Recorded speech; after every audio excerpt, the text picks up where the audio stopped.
Good morning everyone. आज हमें मध्य प्रदेश के इस लेक्चर में मध्य प्रदेश के राष्ट्रीय उद्यानों का अध्ययन करना है, लेकिन उससे पहले हम वन्य जीव संरक्षण अधिनियम के बारे में कुछ चीज़ें पढ़ लेते हैं, जिसके आधार पर जंगली जानवरों का भारत में संरक्षण किया जाता है। वर्ष 1972 में स्टॉकहोम कॉन्फ्रेंस के आधार पर भारत सरकार ने भारतीय वन्य जीव संरक्षण अधिनियम पारित किया था। क्लियर है? ये जो स्टॉकहोम कॉन्फ्रेंस हुई थी उसी का अनुसरण करने के लिए भारत में 1972 में वन्य जीव संरक्षण अधिनियम पारित किया गया था।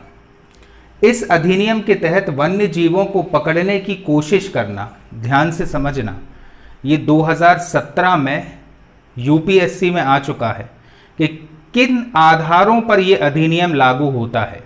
ठीक है, तो इस अधिनियम के तहत वन्य जीवों को पकड़ने की कोशिश करना, उन्हें नुकसान पहुंचाना पूरी तरह गैर कानूनी है। क्लियर है? शिकार करना तो दूर की बात है, अगर उन्हें पकड़ने की कोशिश भी की गई तो भी वो गैर कानूनी सिद्ध किया गया है इस अधिनियम के अंतर्गत। 2003 में इस अधिनियम को संशोधित किया गया और उसके बाद इसका नाम हुआ भारतीय वन्य जीव संरक्षण संशोधित अधिनियम 2002। क्लियर है? क्या है इसके मुख्य प्रावधान? कि वन्य जीवों को पकड़ने की कोशिश करना एवं किसी भी प्रकार से वन्य जीवों को नुकसान पहुंचाना प्रतिबंधित है इस अधिनियम के अंतर्गत। ठीक है, इस अधिनियम का मुख्य उद्देश्य, अब इस अधिनियम का उद्देश्य क्या है ये तो आपको समझ में आ गया होगा कि वन्य जीव अधिनियम जो है इसका मुख्य प्रावधान है जंगली जानवरों को नुकसान पहुंचाना, इसके तहत गैर कानूनी सिद्ध किया गया है। ठीक है, अब इस अधिनियम का उद्देश्य क्या है? तो जंगली जानवरों, पक्षियों एवं पौधों को इसके तहत सुरक्षा प्रदान की गई है। ना सिर्फ जंगली जानवरों को बल्कि पक्षियों को एवं पौधों को भी इसके तहत सुरक्षा प्रदान की गई है। कुछ क्षेत्रों को अभयारण्य या राष्ट्रीय उद्यान घोषित करने के लिए अधिनियम बनाने का अधिकार केंद्र सरकार को है। तो जितने भी ये राष्ट्रीय उद्यान होते हैं और अभयारण्य होते हैं, किसी भी क्षेत्र को राष्ट्रीय उद्यान घोषित करना या अभयारण्य घोषित करना, ये केंद्र सरकार के हाथों में है। किस अधिनियम के तहत? वन्य जीव संरक्षण अधिनियम 1972 के तहत। इस अधिनियम में जंगली जानवरों तथा पक्षियों आदि के शिकार पर प्रतिबंध लगाया गया है। ठीक है, तो वन्य जीव संरक्षण अधिनियम 1972 के तहत ही जंगली जानवरों का शिकार करना या फिर उन्हें नुकसान पहुंचाना प्रतिबंधित किया गया है और प्रतिबंध के उल्लंघन के लिए इस अधिनियम में दंड का प्रावधान भी है। इस अधिनियम में कुल 6 अनुसूचियां हैं और उन अनुसूचियों में दंड के प्रावधान के साथ साथ आर्थिक दंड के साथ साथ, दंड का प्रावधान तो है, सजा भी है, लेकिन आर्थिक दंड भी इसके तहत आरोपित किया जाता है। वन्य जीव संरक्षण अधिनियम के तहत जंगल के पेड़ पौधों को तोड़ना या काटना भी वर्जित है।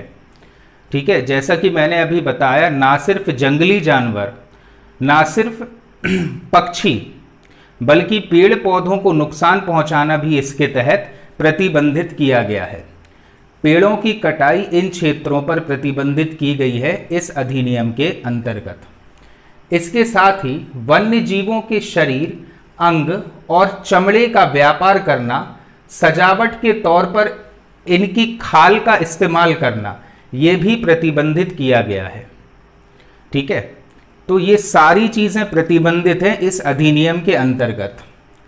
इस अधिनियम के अंतर्गत वन्य जीवों की सुरक्षा और संरक्षण के लिए अभयारण्य, राष्ट्रीय उद्यान तथा प्रतिबंधित क्षेत्रों की पहचान के लिए प्रत्येक राज्य व केंद्र शासित प्रदेशों में राज्य सरकार को परामर्श देने के लिए वन्य जीव सलाहकार बोर्ड का गठन किया गया है।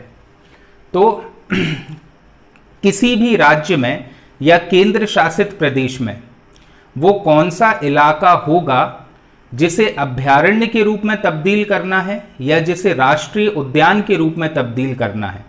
इसके लिए एक वन्य जीव सलाहकार बोर्ड का गठन प्रत्येक राज्य को या केंद्र शासित प्रदेश को करना होगा और ये वन्य जीव सलाहकार बोर्ड ही परामर्श देगा रिसर्च करने के बाद कि कौन से क्षेत्र को अभयारण्य के रूप में और कौन से क्षेत्र को राष्ट्रीय उद्यान के रूप में तब्दील करना होगा। क्लियर है?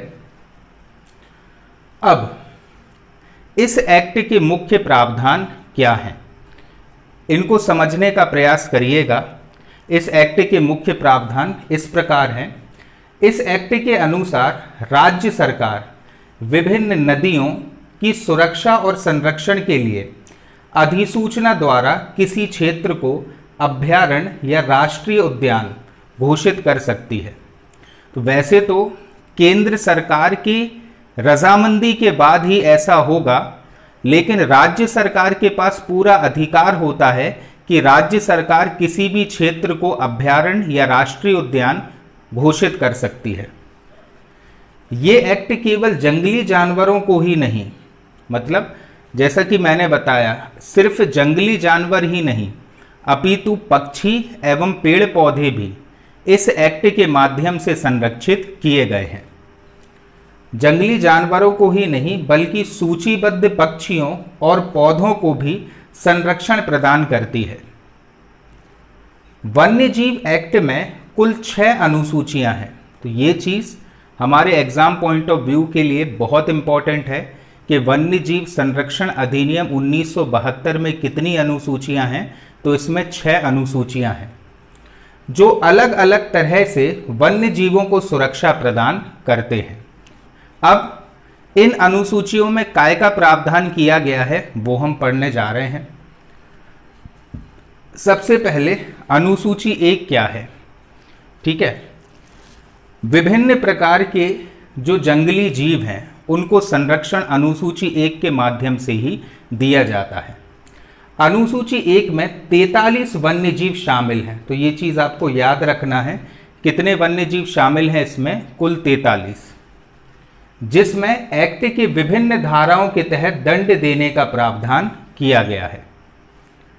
इस सूची में सुअर से लेकर कई तरह के हिरण, बंदर, भालू, चिंकारा, तेंदुआ, लंगूर, भेड़िया, लोमड़ी, डॉल्फिन एवं कई तरह की जंगली बिल्लियां, बारहसिंगा, बड़ी गिलहरी, पेंगोलिन, गैंडा, ऊदबिलाव, रीछ और हिमालय पर पाए जाने वाले कई जानवर इसके तहत शामिल हैं।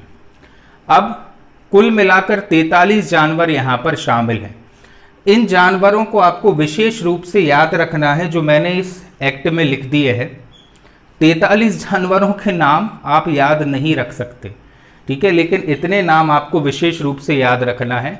और ये याद रखना है कि इस अनुसूची में कितने जानवरों को संरक्षित किया गया है। तो 43 जानवरों को इसके तहत संरक्षण दिया गया है। क्लियर है? अनुसूची 1 के भाग 2 में कई जलीय जंतु एवं सरीसृप भी हैं, रेप्टाइल्स। सरीसृप का अर्थ होता है क्या? रेप्टाइल्स। अब ये चीज समझना, जो अनुसूची 1 है इस अधिनियम की, उसके 2 पार्ट्स हैं। जो इसका पहला पार्ट है उसमें 43 प्रकार के जंगली जानवर हैं, लेकिन इस अनुसूची का जो सेकंड पार्ट है उसमें जलीय जंतु को संरक्षण दिया गया है। जलीय जंतु को और विभिन्न प्रकार के रेप्टाइल्स को इसके तहत संरक्षण दिया गया है। ठीक है, और इस अनुसूची के फिर से 4 भाग हैं। ठीक है, अब अनुसूची 2 क्या है? अनुसूची 2 क्या कहती है? तो इस अनुसूची में शामिल वन्य जंतुओं के शिकार पर कई धाराओं के तहत सजा का प्रावधान है। ठीक है, तो अनुसूची 1 में 1 के 2 पार्ट्स थे। पहला पार्ट में 43 वन्य जीवों को संरक्षण दिया गया था, और इसी अनुसूची का जो सेकंड पार्ट था उसमें जलीय जंतु एवं सरीसृपों को संरक्षण दिया गया था। अब जो अनुसूची 2 है उसमें अनुसूची 1 के उल्लंघन पर क्या दंड दिया जाएगा उसका प्रावधान है। इस सूची के भाग 1 में कई तरह के बंदर, लंगूर, सेही, जंगली कुत्ता, गिरगिट आदि शामिल है। सूची के भाग 2 में भी कई तरह के जानवर शामिल हैं और इस एक्ट के उल्लंघन पर क्या दंड दिया जाएगा उसका भी प्रावधान किया गया है। अधिनियम की अनुसूची 1 और अनुसूची 2 के दूसरे भाग वन्य जीव को पूर्ण सुरक्षा प्रदान करते हैं। तो अनुसूची 1 और अनुसूची 2 वन्य जीवों को सुरक्षा प्रदान करती है और दंड का प्रावधान करती है, इसलिए इसमें कठोरतम सजा का प्रावधान किया गया है। अब अनुसूची 3 और अनुसूची 4 भी वन्य जीवों को संरक्षण प्रदान करती है, किंतु इनके लिए निर्धारित सजा बहुत कम है। तो अनुसूची 1, 2, 3 और 4 एक्चुअल में वन्य जीवों को सुरक्षा प्रदान कर रहे हैं। अनुसूची 5 में वे जानवर शामिल हैं जिनका शिकार हो सकता है। ऐसा नहीं है कि किसी जानवर का शिकार नहीं किया जा सकता। इन क्षेत्रों में, अभयारण्य में और राष्ट्रीय उद्यानों में कुछ ऐसे जानवर भी हैं जिनका शिकार जरूरत पड़ने पर किया जा सकता है। ऐसे जानवरों का प्रावधान अनुसूची 5 में है। क्लियर है? जबकि अनुसूची 6 में संरक्षित पौधों की खेती और रोपण पर रोक है। ऐसे पौधे जिन्हें संरक्षण दिया गया है, ठीक है, जिनकी खेती सिर्फ अभयारण्य और उद्यान में ही हो रही है, आम जनता उनकी खेती नहीं कर सकती। ऐसा प्रावधान अनुसूची 6 में है। क्लियर है? तो अनुसूची 5 और 6 संरक्षण से संबंधित है, बल्कि 1, 2, 3 और 4 विभिन्न वन्य जीवों को संरक्षण प्रदान कर रही हैं। अब इसके तहत दंड क्या दिया जाता है? ठीक है, तो अगर सूची 1 और सूची 2 में आने वाले जानवरों का शिकार किया गया है, क्योंकि अपन ने ये पढ़ा था अनुसूची 1 और अनुसूची 2 में जानवरों का उल्लेख है, और 1 और 2 सूची में आने वाले जानवरों का यदि शिकार किया जाता है तो कम से कम 3 साल की जेल का प्रावधान है। इस सजा को 7 साल तक बढ़ाया जा सकता है। प्रावधान तो 3 साल का है, लेकिन उसे 4 और साल एक्सटेंड कर सकते, मतलब कुल सजा 7 साल की दी जा सकती है और कम से कम 10,000 रुपए का जुर्माना भी हो सकता है। तो अर्थदंड का भी यहां पर प्रावधान है। कम से कम न्यूनतम सजा कितनी है? 3 साल की। ठीक है, अधिकतम सजा कितनी है? 7 साल की। और न्यूनतम आर्थिक दंड कितना है? 10,000 रुपए का। क्लियर है? इस एक्ट के माध्यम से। अब अधिकतम जुर्माना 25 लाख रुपए का है। न्यूनतम जुर्माना तो अपन ने पढ़ा 10,000, अधिकतम कितना है? 25 लाख रुपए का। लेकिन अगर कोई अपराधी दूसरी बार पकड़ा जाता है, मतलब एक बार तो उसको सजा हो चुकी है, लेकिन दूसरी बार फिर से वो पकड़ा गया वन्य जीवों को नुकसान पहुंचाते हुए, तो दूसरी बार अपराध करने पर भी इतनी ही सजा का प्रावधान है। न्यूनतम 3 साल, अधिकतम 7 साल। लेकिन कम से कम जुर्माना 25,000 रुपए तक हो सकता है। तो अगर कोई अपराधी है जो दूसरी बार पकड़ा गया है इसी एक्ट के तहत, तो सजा का प्रावधान तो सेम है, लेकिन जो आर्थिक दंड है वो 25,000 रुपए का हो जाएगा। जानवरों की खाल या फिर गलीचा इकट्ठा करने पर अपराध है, जिसमें 1 से लेकर 25 लाख रुपए तक का जुर्माना लगाया जा सकता है। ठीक है, मतलब अगर कोई व्यक्ति जानवरों की खाल को इकट्ठा करने में संलिप्त पाया जाता है तो उस पर 1 से लेकर 25 लाख रुपए तक का जुर्माना लगाया जा सकता है। ठीक है, अब जुर्माने का नया प्रस्ताव क्या है? तो जंगली जानवर के बढ़ते शिकार के कारण पर्यावरण मंत्रालय ने यह प्रस्ताव रखा है कि शिकार करने पर 25,000 तक का जुर्माने का प्रावधान है, लेकिन अब ये 50 लाख तक हो सकता है। यह भी प्रस्तावित है। जो मैक्सिमम जुर्माना 25 लाख का था उसे 50 लाख तक एक्सटेंड किया जा सकता है। ठीक है, ये प्रस्ताव है किसमें, इस एक्ट के तहत। ठीक है, इस एक्ट में संशोधन होगा और फिर ये वाला प्रस्ताव जो है वो अमल में लाया जा सकता है। अब वन्य जीव संरक्षण संशोधन अधिनियम 2013 में इस एक्ट में फिर से एक संशोधन किया गया था। अब वो संशोधन क्या है? इस संशोधन का मुख्य प्रावधान है कि अगर इस एक्ट का उल्लंघन किया जाए तो 7 साल तक की सजा हो सकती है। कितने साल तक की? 7 साल तक की। इसमें वन्य जीव प्राधिकरण को बरामदगी और गिरफ्तारी के अधिकार देने का भी प्रावधान है। ठीक है, मतलब जो ऐसे अधिकारी हैं वन विभाग के, वे स्वयं ही सजा सुना सकते हैं।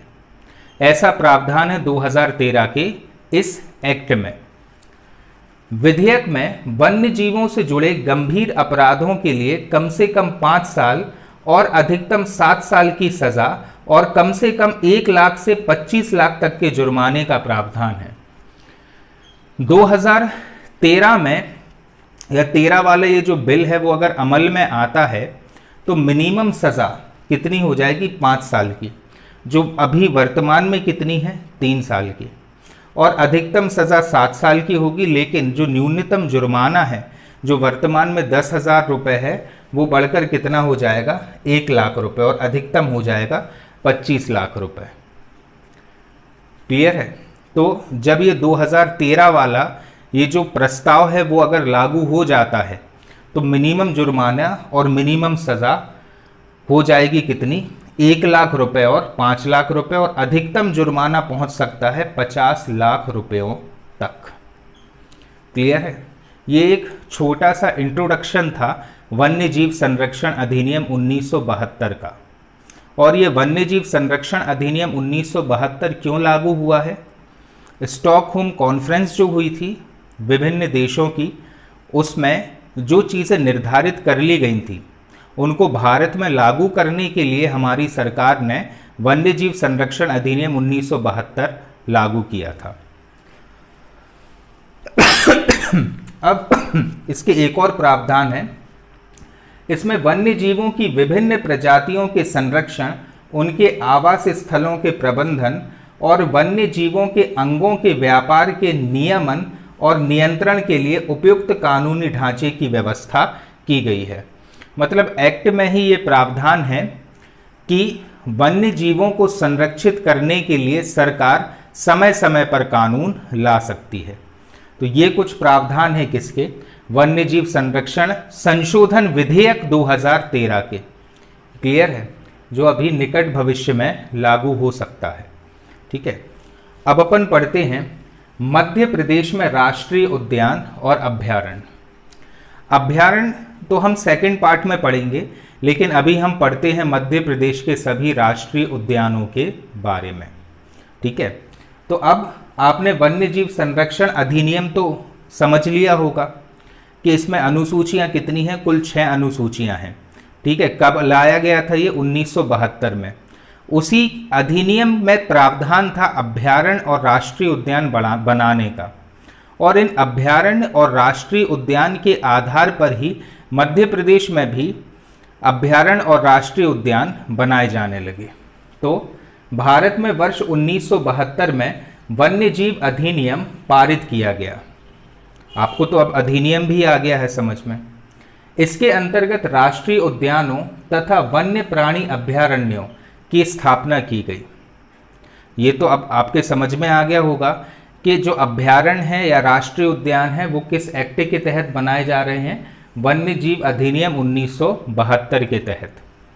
ठीक है, प्रदेश में दुर्लभ प्रजाति के जीवों के संरक्षण हेतु 1974 में वन्य जीव संरक्षण अधिनियम पारित किया गया था। तो यहाँ पर आपको ये चीज़ ध्यान में रखना होगी कि केंद्र सरकार ने वन्य जीव संरक्षण अधिनियम वर्ष 1972 में लागू कर दिया था, लेकिन मध्य प्रदेश में ये लागू हुआ कब? 1974 में। या मध्य प्रदेश सरकार का जो अधिनियम था वो 1974 का था और केंद्र सरकार का था 1972 का। ठीक है, भारत में राष्ट्रीय उद्यान अधिनियम वर्ष 1952 में लागू किया गया था। जो राष्ट्रीय उद्यान बनाए जा रहे थे इस एक्ट के पहले, वो एक्ट कब लागू किया गया था? वर्ष 1952 में। मध्य प्रदेश में 11 राष्ट्रीय उद्यान, 32 अभयारण्य स्थापित किए गए हैं। ठीक है, कुछ पूर्ण रूपेण स्थापित हैं और कुछ अभी स्थापित होते जा रहे हैं। इनमें से 7 टाइगर रिजर्व है, मतलब 6 राष्ट्रीय उद्यान है टाइगर रिजर्व जहां पर लागू है, और 1 अभयारण्य है जो टाइगर रिजर्व के अंतर्गत आता है। 2 खरमोर अभयारण्य है, मतलब जहां पर खरमोर प्रजाति के पक्षी का संरक्षण किया जाता है। 2 सोन चिड़िया अभयारण्य है, मतलब 2 ऐसे अभयारण्य हैं जहां पर सोन चिड़ियों का संरक्षण किया जा रहा है। 3 घड़ियाल एवं अन्य जलीय जीव अभयारण्य है, तो 3 ऐसे अभयारण्य हैं जहां पर घड़ियाल एवं विभिन्न जलीय जीवों का संरक्षण किया जा रहा है। 2 राष्ट्रीय उद्यान जीवाश्म संरक्षण हेतु स्थापित किए गए हैं। ठीक है, तो ये डेटा आपको याद रखना है कि मध्य प्रदेश में कुल 11 राष्ट्रीय उद्यान वर्तमान में हो चुके हैं और 32 अभयारण्य हो चुके हैं। ठीक है, इस पार्ट में हम पढ़ने जा रहे हैं राष्ट्रीय उद्यानों के बारे में। चलिए, अब ये चीज तो मैंने पहले भी एक्सप्लेन कर दी थी आपको। मध्य प्रदेश का जो राजकीय पशु है वो है बारहसिंगा। ठीक है, 1 नवंबर वर्ष 1981 को मध्य प्रदेश के रजत जयंती के अवसर पर, क्योंकि मध्य प्रदेश की स्थापना हो गई थी 1 नवंबर 1956 को। ठीक है, और 1 नवंबर 1981 को मध्य प्रदेश का था रजत जयंती पर्व। 25 साल पूरे होने पर अवसर पर बारहसिंगा को राज्य वन्य प्राणी अर्थात राजकीय पशु घोषित किया गया था। किसे? बारहसिंगा के लिए। क्लियर है? इसके बाद इसी से रिलेटेड है हमारे वन्य प्राणियों से, 26 सितंबर वर्ष 2011 को महाशीर, जो मछली है जिसका वैज्ञानिक नाम है टॉरटॉर, को राज्य में संरक्षण प्रदान किया गया और इसे राजकीय मछली का दर्जा दिया गया। किसे? महाशीर को। क्लियर है? अब थोड़ा सा अध्ययन कर लेते हैं हम प्रोजेक्ट टाइगर के बारे में कि प्रोजेक्ट टाइगर क्या है। ठीक है, तो ध्यान से समझना कि जो कॉन्सेप्ट था ना प्रोजेक्ट टाइगर, जिसके तहत अभयारण्य और राष्ट्रीय उद्यान बनाकर बाघों को अर्थात टाइगर्स को संरक्षण दिया जाता था, विश्व में इस प्रोजेक्ट के जन्मदाता कहलाते थे गैनी मैनफोर्ड। कौन कहलाए इस प्रोजेक्ट के जन्मदाता? गैनी मैनफोर्ड। जबकि भारत में प्रोजेक्ट टाइगर के जन्मदाता कैलाश सांखला को माना जाता है। ठीक है, तो विश्व में बाघों को संरक्षण देने के लिए एक ऐसी परियोजना जो प्राकृतिक आवास में बाघों को संरक्षण प्रदान करेगी, वो परियोजना के सूत्रधार थे कौन? गैनी मैनफोर्ड। लेकिन भारत में गैनी मैनफोर्ड की इस परियोजना का भारतीयकरण किया था कैलाश सांखला ने। इसलिए भारत में इस वन्य जीव परियोजना या प्रोजेक्ट टाइगर के जन्मदाता माने जाते हैं कौन? कैलाश सांखला। क्लियर है? वर्ष 2018 की रिपोर्ट के अनुसार मध्य प्रदेश में बाघों की संख्या 526 हो गई है। ठीक है, ये लेटेस्ट डेटा है। हर 2-2 वर्षों के अंतराल पर बाघों की गणना होती है। 2 या इसके पहले जो गणना हुई थी उसमें कर्नाटक में सबसे ज़्यादा बाघ थे, लेकिन अब मध्य प्रदेश में सबसे ज़्यादा बाघ हो गए हैं, जिनकी संख्या है कितनी? 526।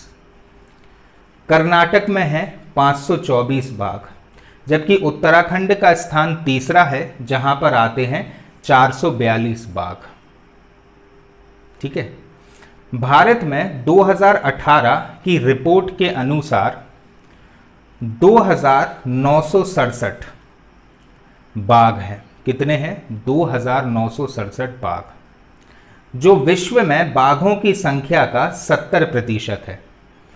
मतलब भारत में 2967 बाघ हैं। वर्तमान में तो और हो गए होंगे, लेकिन ये सरकारी आंकड़ा है वर्ष 2018 के अनुसार। और भारत में विश्व में कुल बाघों की जनसंख्या या बाघों की संख्या का 70% बाघ विद्यमान है। जबकि मध्य प्रदेश में कितने हैं? 526 बाघ। यानी मध्य प्रदेश में भारत के कुल बाघों की संख्या के 18% बाघ विद्यमान है।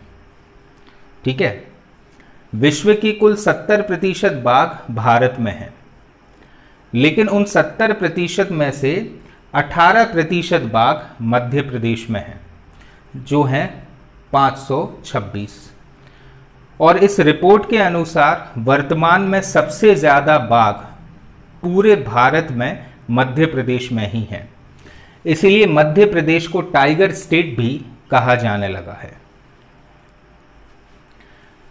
अब प्रतिवर्ष 29 जुलाई, डेट याद रखना कौन सी है? 29 जुलाई। 29 जुलाई को बाघ दिवस मनाया जाता है। ठीक है, कौन सी डेट है? 29 जुलाई को। वन्य प्राणी संरक्षण अधिनियम 1972, अब तो दिक्कत नहीं आ रही ना इसमें। इसके अंतर्गत वर्ष 1997 में प्रदेश के सभी टाइगर प्रोजेक्ट में टाइगर फाउंडेशन सोसाइटी की स्थापना की गई है।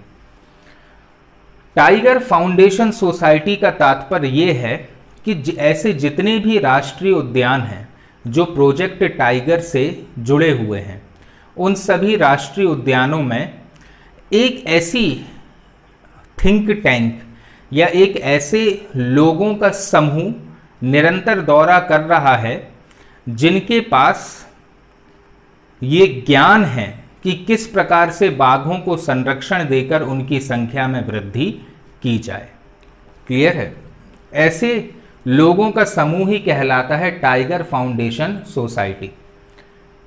ठीक है, राष्ट्रीय स्तर पर बाघों के संरक्षण हेतु प्रोजेक्ट टाइगर योजना 1 अप्रैल 1973 से लागू की गई। ये डेट भी याद रखना कि ये जो प्रोजेक्ट टाइगर योजना है वो कब से लागू की गई है? वो लागू की गई है 1 अप्रैल वर्ष 1973 से।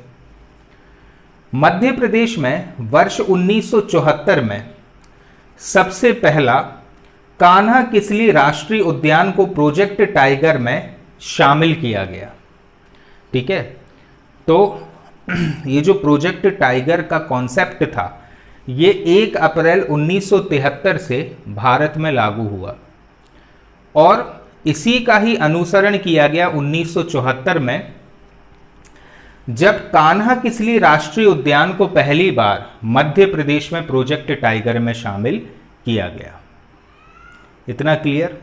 तो मध्य प्रदेश का पहला राष्ट्रीय उद्यान जो प्रोजेक्ट टाइगर में शामिल हुआ है वो कौन सा है? कान्हा किसली। वर्ष 1981 में मध्य प्रदेश सरकार ने दूधराज अर्थात शाह बुलबुल को राजकीय पक्षी घोषित किया। ये चीज मैंने पहले भी आपको एक्सप्लेन करी है। दूधराज, शाह बुलबुल या paradise fly catcher Madhya Pradesh का राजकीय पक्षी है और ये भी कब घोषित हुआ है? रजत जयंती समारोह वर्ष 1981 में। इसे महारानी, हुसैनी बुलबुल या पैराडाइज फ्लाई कैचर के नाम से भी जाना जाता है। जबकि मध्य प्रदेश के वनों में सबसे ज्यादा मात्रा में जो पक्षी पाया जाता है वो है शिकरा पक्षी। कुछ ऐसा लगता है ये शिकरा पक्षी। ठीक है, ये सबसे ज्यादा तादाद में मध्य प्रदेश के वनांचलों में पाया जाता है। पपीहा जैसा दिखने वाला यह शिकारी पक्षी मध्य प्रदेश में सर्वाधिक संख्या में पाया जाता है। क्या नाम है इसका? शिकरा पक्षी। लेकिन मध्य प्रदेश का राजकीय पक्षी कौन सा है? शाह बुलबुल या पैराडाइज फ्लाई कैचर। क्लियर है? वर्ष 1971 में सर्वप्रथम मध्य प्रदेश के वनों में शिकार करने पर प्रतिबंध लगाया गया था। ठीक है, तो मध्य प्रदेश में शिकार पर सबसे पहले प्रतिबंध, जब 1972 का ये एक्ट नहीं था, लेकिन उस समय की सरकार ने ही ये प्रतिबंध लगा दिया था। वो वर्ष था वर्ष 1971 का, जब मध्य प्रदेश के वनों में शिकार करना प्रतिबंधित किया गया था। 24 अक्टूबर वर्ष 1989 को अधिसूचना जारी करके वन्य प्राणी संरक्षण अधिनियम के अंतर्गत सभी प्रकार के वन्य प्राणियों एवं पक्षियों का शिकार पूर्णतः प्रतिबंधित कर दिया गया। यानी 1971 में तो सिर्फ ऐलान किया था कि शिकार करना प्रतिबंधित है, लेकिन उसको कठोरतम तरीके से या कानूनी तरीके से कब बंद किया गया है, तो ये किया गया वर्ष 1989 में 24 अक्टूबर को। वन्यजीव संरक्षण अधिनियम के तहत मध्य प्रदेश में किसी भी जंगली पशु को मारना गैर कानूनी सिद्ध हुआ है 24 अक्टूबर वर्ष 1989 को। लेकिन जंगली जानवरों के शिकार पर पहली बार रोक कब लगी थी, तो ये लगी थी वर्ष 1971 में।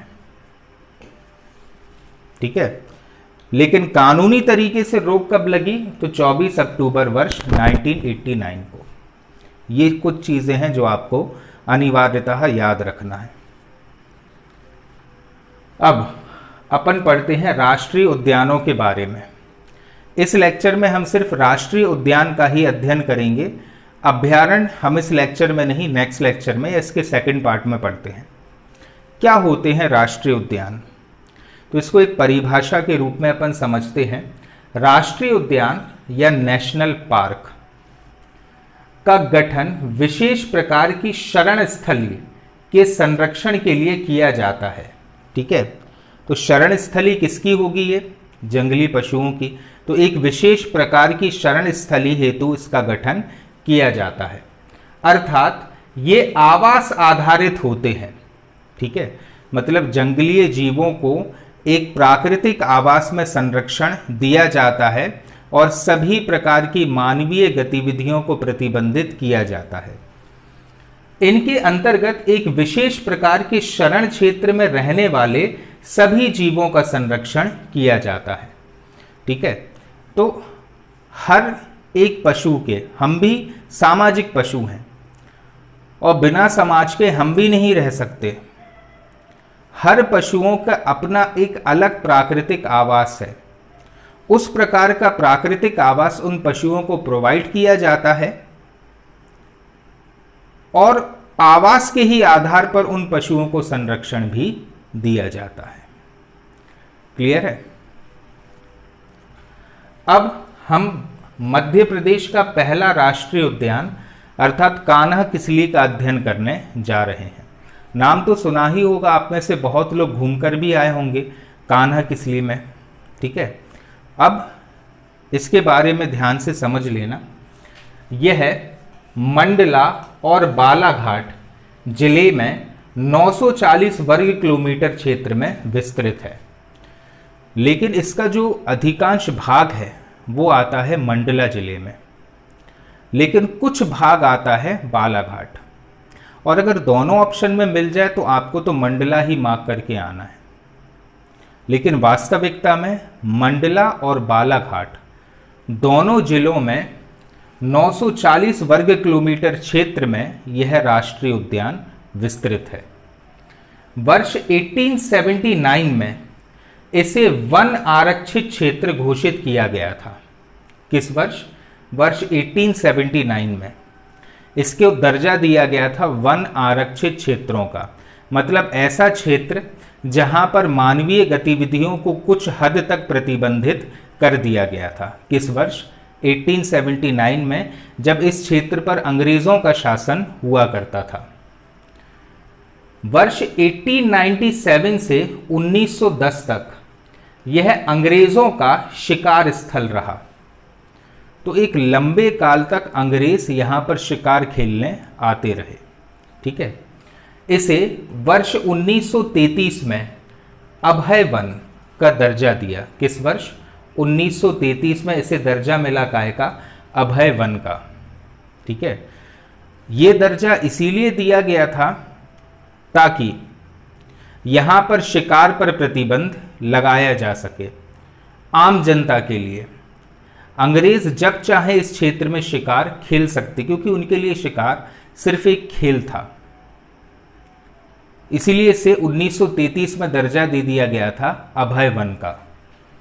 1952 में इसे अभयारण्य घोषित किया गया।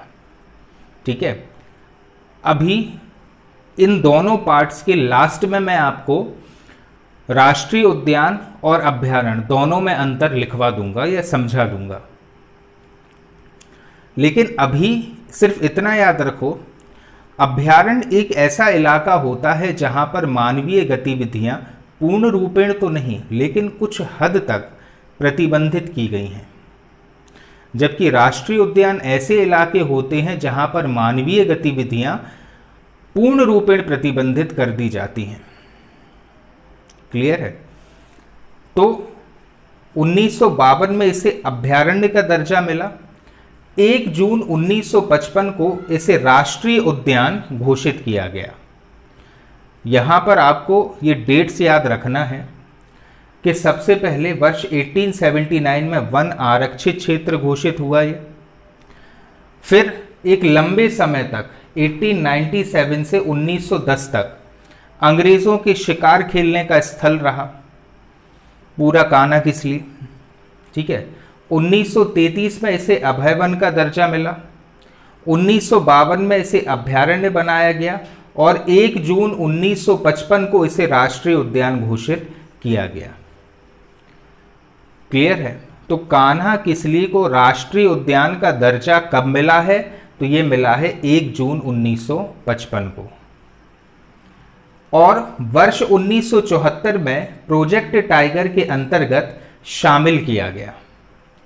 तो मध्य प्रदेश का पहला राष्ट्रीय उद्यान और मध्य प्रदेश का पहला प्रोजेक्ट टाइगर दोनों था कौन सा? कान्हा-किसली राष्ट्रीय उद्यान। यह प्रदेश का प्रथम अभयारण्य, पहला अभयारण्य भी था, प्रथम उद्यान एवं पहला प्रोजेक्ट टाइगर, हर मायने में कान्हा-किसली प्रथम था। क्लियर है? चलिए, कान्हा राष्ट्रीय उद्यान भारत का प्रथम टाइगर रिजर्व है जिसने वर्ष 2017 में अपना एक शुभंकर, शुभंकर मतलब जैसे लोगो होता ना किसी भी कंपनी का, हर कंपनी का एक लोगो होता, जैसे खरे क्लासेस का भी लोगो है कुछ इस प्रकार का, उसी को ही बोलते अपन शुभंकर। ठीक है, ये भारत का पहला ऐसा राष्ट्रीय उद्यान है जिसने अपना वर्ष 2017 में अपना शुभंकर लॉन्च किया, जिसका नाम है भूरसिंह द बारहसिंगा। ठीक है, तो अपना शुभंकर जारी करने वाला भी कान्हा-किसली पहला राष्ट्रीय उद्यान है। और ये शुभंकर कब जारी हुआ है? वर्ष 2017 में। क्या नाम है इस शुभंकर का? भूरसिंह द बारहसिंगा, जिसका डिजाइन रोहन चक्रवर्ती ने तैयार किया है। ठीक है, कुछ ऐसा दिखता है। कौन? भूरसिंह द बारहसिंगा। और एक किसका शुभंकर है? कान्हा-किसली राष्ट्रीय उद्यान का शुभंकर है। यहां बाघों की सर्वाधिक संख्या पाई जाती है। यह तथ्य भी आपको क्लियर होना चाहिए कि कान्हा-किसली राष्ट्रीय उद्यान मध्य प्रदेश का एक ऐसा राष्ट्रीय उद्यान है जहां पर संख्या में सबसे ज्यादा बाघ पाए जाते हैं। यहां पर हालो एवं बंजर घाटी स्थित है, तो जो टूरिस्ट जाते हैं यहां पर विजिट करने के लिए वो अक्सर इस हालो घाटी और बंजर घाटी का भ्रमण करने जाते हैं। और कई बार ये पूछ लिया गया है कि जो पिकनिक स्पॉट हैं हालो घाटी और बंजर घाटी वो किस राष्ट्रीय उद्यान के हैं? तो वो किसके हैं? कान्हा-किसली के। ब्रांडेर ने अपनी पुस्तक, एक अंग्रेजी लेखक थे जिनका नाम था क्या? ब्रांडेर। ब्रांडेर ने अपनी पुस्तक wild animal in central India में बंजर घाटी का वर्णन किया है। तो यहाँ का जो स्थल है बंजर घाटी, उसका वर्णन अंग्रेजी पुस्तकों में भी हो चुका है। कान्हा राष्ट्रीय उद्यान में स्थित बामनी दरार को सूर्यास्त पॉइंट या सनसेट पॉइंट के रूप में जाना जाता है। तो ये बामनी दरार भी एक प्रकार का टूरिस्ट स्पॉट है, किसका? कान्हा किसली का। क्या नाम है इसका? बामनी दरार। ठीक है, ये उसी की पिक्चर है बामनी दरार की। सूरज ढलता हुआ भी यहाँ पर दिख रहा है और ये कोई दरार नहीं है एक्चुअल में। ठीक है, ये सनसेट पॉइंट है, लोकल लैंग्वेज में उसका नाम पड़ गया है क्या? बामनी दरार। ठीक है, और ये भी एक टूरिस्ट स्पॉट ही है। कहाँ का? कान्हा किसली का। जो कान्हा किसली राष्ट्रीय उद्यान का सबसे ऊंचा क्षेत्र है और यहाँ पर बंजर एवं सुपर्ण नदियाँ प्रवाहित होती हैं। तो बहुत ही सुखद नज़ारा होता है इस इलाके में। दोनों तरफ से नदियाँ प्रवाहित हो रही हैं। कौन कौन सी दो नदियाँ हैं? एक है बंजर नदी और एक है सुपर्ण नदी। ठीक है, और ये जो इलाका है ना सनसेट पॉइंट, ये कान्हा किसली राष्ट्रीय उद्यान का सबसे ऊंचा क्षेत्र है। आम जनता या वहाँ की जो लोकलाइट्स हैं वो इसे क्या कहते हैं? बामनी दरार। क्लियर है? तो हालो घाटी, बंजर घाटी, बामनी दरार, ये यहाँ के विजिटर्स पॉइंट हो गए, या पर्यटक जब घूमने के लिए जाते हैं तो वो इन इलाकों में ज़रूर जाते हैं। साथ ही साथ बंजर और सुपर्ण दो नदियां हैं जो इस राष्ट्रीय उद्यान से प्रवाहित हो रही हैं। 940 वर्ग किलोमीटर इस राष्ट्रीय उद्यान का कुल क्षेत्रफल है।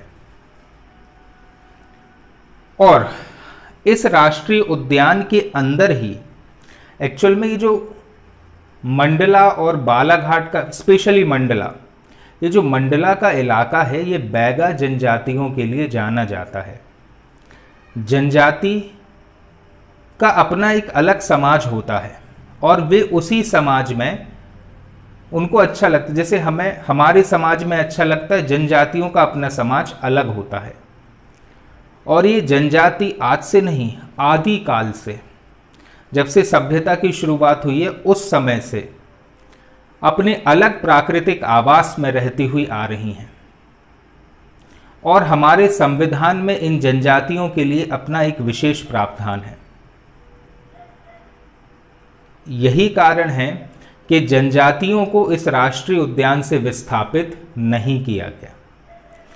ये जनजाति अपने प्राकृतिक आवास में इस राष्ट्रीय उद्यान के ही अंदर निवास कर रही है। क्या नाम है इस जनजाति का? बैगा जनजाति। जब हम मध्य प्रदेश के जनजातियों के बारे में पढ़ेंगे तब मैं इनके बारे में बहुत डिटेल में आपको एक्सप्लेन करूंगा, लेकिन ये तथ्य अभी आप लोग याद कर लो कि कान्हा किसली राष्ट्रीय उद्यान में निवास करने वाली जो जनजाति है वो है बैगा। ठीक है, कान्हा राष्ट्रीय उद्यान में निवासित बैगा जनजाति को भारतीय उपमहाद्वीप की प्राचीनतम जनजाति के रूप में जाना जाता है। ठीक है, तो ये भारत की प्राचीनतम जनजातियों में से एक है। कौन सी? बैगा जनजाति। ठीक है, इस राष्ट्रीय उद्यान में बैगा मंगलू, ठीक है, जो कहना चाहिए कि एक बहुत ही जाने माने व्यक्ति थे बैगा जनजाति की। क्या नाम था उनका? बैगा मंगलू। बैगा मंगलू के नाम पर इस राष्ट्रीय उद्यान में एक सड़क का भी निर्माण किया गया है। किसके नाम पर? बैगा मंगलू के नाम पर।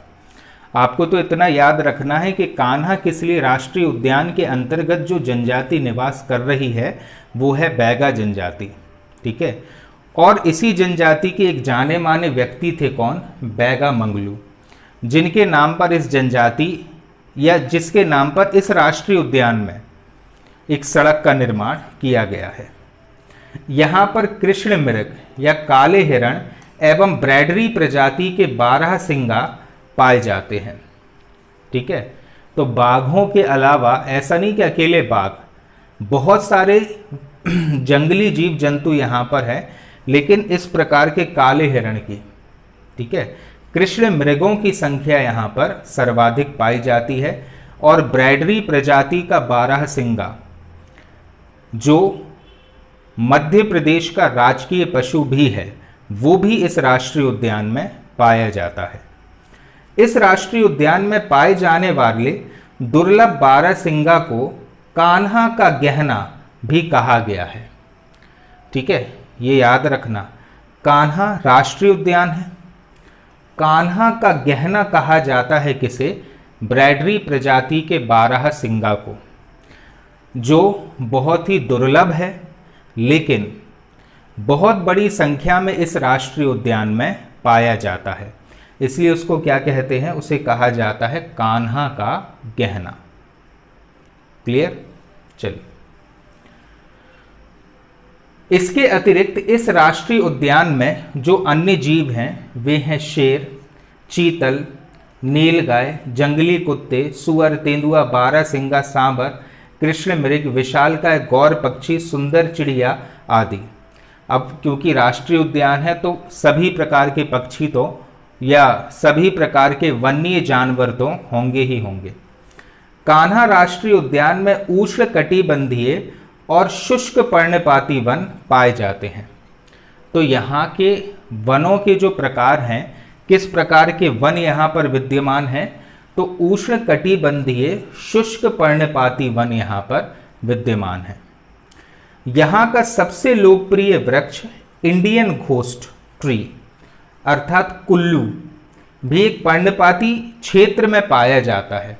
ठीक है, ये कुछ सफेद प्रकार का वृक्ष होता है जिसको कहते हैं हम घोस्ट ट्री। घोस्ट मतलब भूत।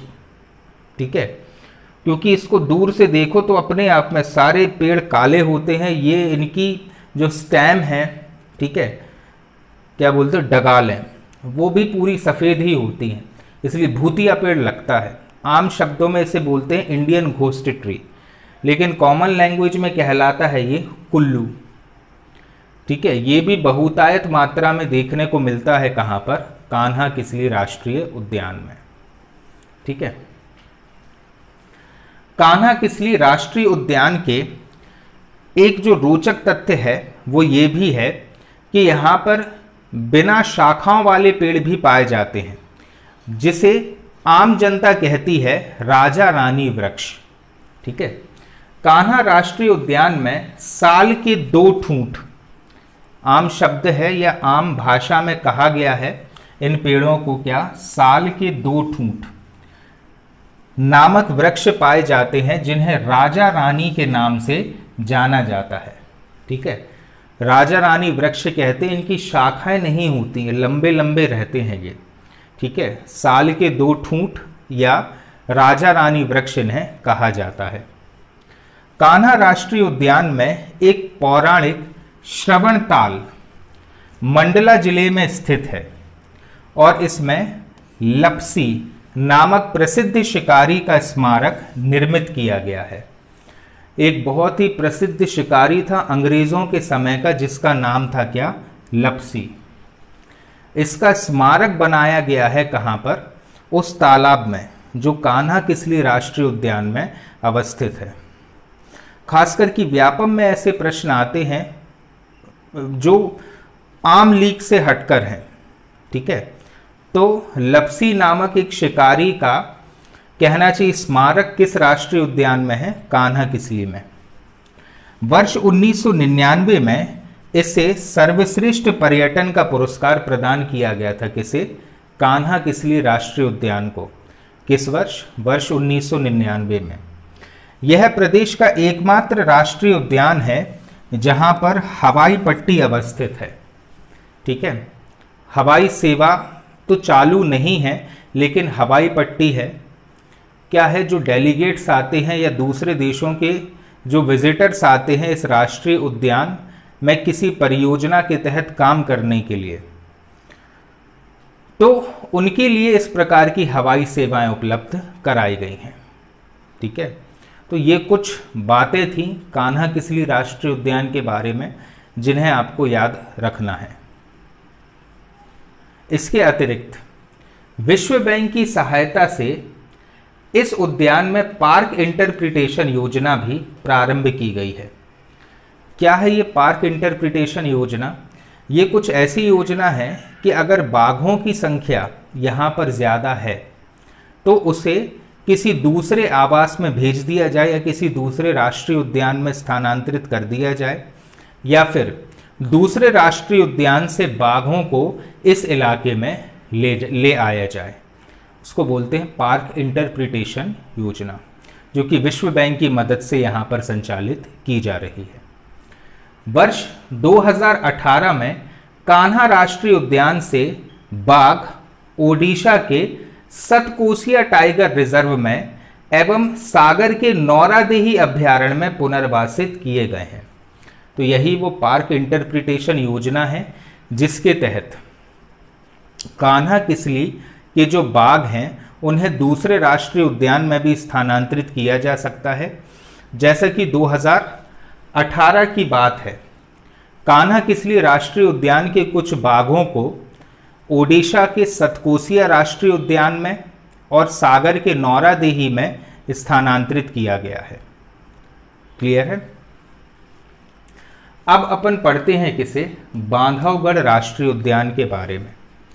जैसा कि अपन ने अभी कान्हा किसली का अध्ययन किया, कान्हा किसली में अपन ने ये चीज़ पढ़ी थी कि बाघों की संख्या की दृष्टि से सबसे ज़्यादा बाघ पाए जा रहे हैं कहाँ पर, कान्हा किसली में। लेकिन अगर अपन डेंसिटी की बात करें, घनत्व की बात करें, तो सबसे ज़्यादा बाघ बांधवगढ़ में उपलब्ध हैं या बांधवगढ़ में पाए जाते हैं। किसके अनुसार? बाघों के घनत्व के अनुसार। बांधवगढ़ राष्ट्रीय उद्यान विंध्य पर्वतमाला, अब ये सारी चीज़ें मैं पहले क्लियर कर चुका हूँ कि विंध्याचल या विंध्य पर्वतमाला क्या है। तो विंध्य पर्वतमाला के पूर्वी भाग के उमरिया जिले में स्थित है। अगर राजनीतिक रूप से देखो तो ये जो बांधवगढ़ राष्ट्रीय उद्यान है ये उमरिया जिले में है, और अगर भौगोलिक रूप से देखें तो जो विंध्याचल पर्वत श्रृंखला है, विंध्याचल पर्वत श्रृंखला के पूर्वी भाग में ये अवस्थित है। इसकी स्थापना वर्ष 1968 में की गई थी। तो कब हुआ था ये राष्ट्रीय उद्यान स्थापित? वर्ष 1968 में। इसे वर्ष 1993-94 में प्रोजेक्ट टाइगर के अंतर्गत सम्मिलित किया गया। ठीक है, तो बांधवगढ़ एक राष्ट्रीय उद्यान के रूप में स्थापित हुआ है वर्ष 1968 में, लेकिन वर्ष 1993-94 में इसे प्रोजेक्ट टाइगर में शामिल कर दिया गया। इसका कुल क्षेत्रफल 437 वर्ग किलोमीटर का है, जबकि 940 वर्ग किलोमीटर था किसका? कान्हा किसली का। जबकि बांधवगढ़ का कितना है? 437 वर्ग किलोमीटर। अब अपने अपने मैप पर देखना, मंडला और बालाघाट वाले जिले में कान्हा किसली अवस्थित है, उसी के ऊपर आ जाएगा उमरिया। उमरिया में बांधवगढ़ अवस्थित है। कुछ समय पहले ऐसी न्यूज़ भी आई थी कि टाइगर कॉरिडोर का निर्माण किया जा रहा है, अर्थात इस टाइगर कॉरिडोर के माध्यम से बांधवगढ़ राष्ट्रीय उद्यान को कान्हा किसली राष्ट्रीय उद्यान से जोड़ा जा रहा है, जिससे कि बाघ जो बांधवगढ़ में निवास कर रहे हैं वे इस कॉरिडोर से पहुंच सकते हैं कान्हा किसली में, और जो बाघ कान्हा किसली में निवास कर रहे हैं वे इस कॉरिडोर के माध्यम से पहुंच सकते हैं बांधवगढ़ में, जिससे बाघों को घूमने फिरने या विचलन करने में ज्यादा क्षेत्रफल उपलब्ध हो जाएगा। ठीक है, और अब इसका काम भी लगातार शुरू हो रहा है एक टाइगर कॉरिडोर बनाने का, और इस टाइगर कॉरिडोर के माध्यम से कान्हा किसली राष्ट्रीय उद्यान को जोड़ दिया जाएगा किससे? बांधवगढ़ राष्ट्रीय उद्यान से। क्लियर? चलिए, यह राष्ट्रीय उद्यान 32 पहाड़ियों से घिरा हुआ है। मतलब ये जो बांधवगढ़ राष्ट्रीय उद्यान है इसको 32 पहाड़ियां घेरे हुए हैं। कितनी पहाड़ियों से घिरा है ये? 32 पहाड़ियों से घिरा हुआ है। इसके मध्य में 2000 वर्ष पुराना बांधवगढ़ का किला स्थित है। मतलब ये जो राष्ट्रीय उद्यान है ना, बांधवगढ़ राष्ट्रीय उद्यान, इस राष्ट्रीय उद्यान के ही बीचों बीच अवस्थित है क्या? बांधवगढ़ का किला। मैं जब किले वगैरह पढ़ाऊंगा ना मध्य प्रदेश के, उस समय अपन फिर से पढ़ेंगे बांधवगढ़ के इस किले के बारे में, जो कहाँ पर अवस्थित है? बांधवगढ़ राष्ट्रीय उद्यान के बीचों बीच में ये अवस्थित है। इसके मध्य से चरणगंगा नदी भी प्रवाहित होती है। जैसे अपन ने कान्हा किसली में पढ़ा था, बंजर और सुपर्ण नदी कान्हा किसली से प्रवाहित हो रही थी, वैसे ही चरणगंगा नदी प्रवाहित होती है कहाँ से? बांधवगढ़ राष्ट्रीय उद्यान से। बांधवगढ़ राष्ट्रीय उद्यान बंगाल टाइगर के लिए प्रसिद्ध है, the royal tiger of Bengal. ठीक है, तुम लोगों को ये तो समझ में आता ना कि बाघ में और शेर में क्या अंतर है। देखो,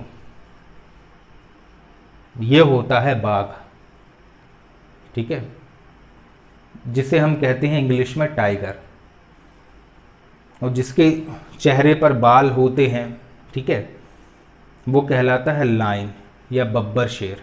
ठीक है, तो ये बाघ है। अपन ये प्रोजेक्ट टाइगर पढ़ रहे हैं, मतलब बाघ की परियोजना पढ़ रहे हैं, ठीक है, जिसका लायन से कुछ भी लेना देना नहीं है।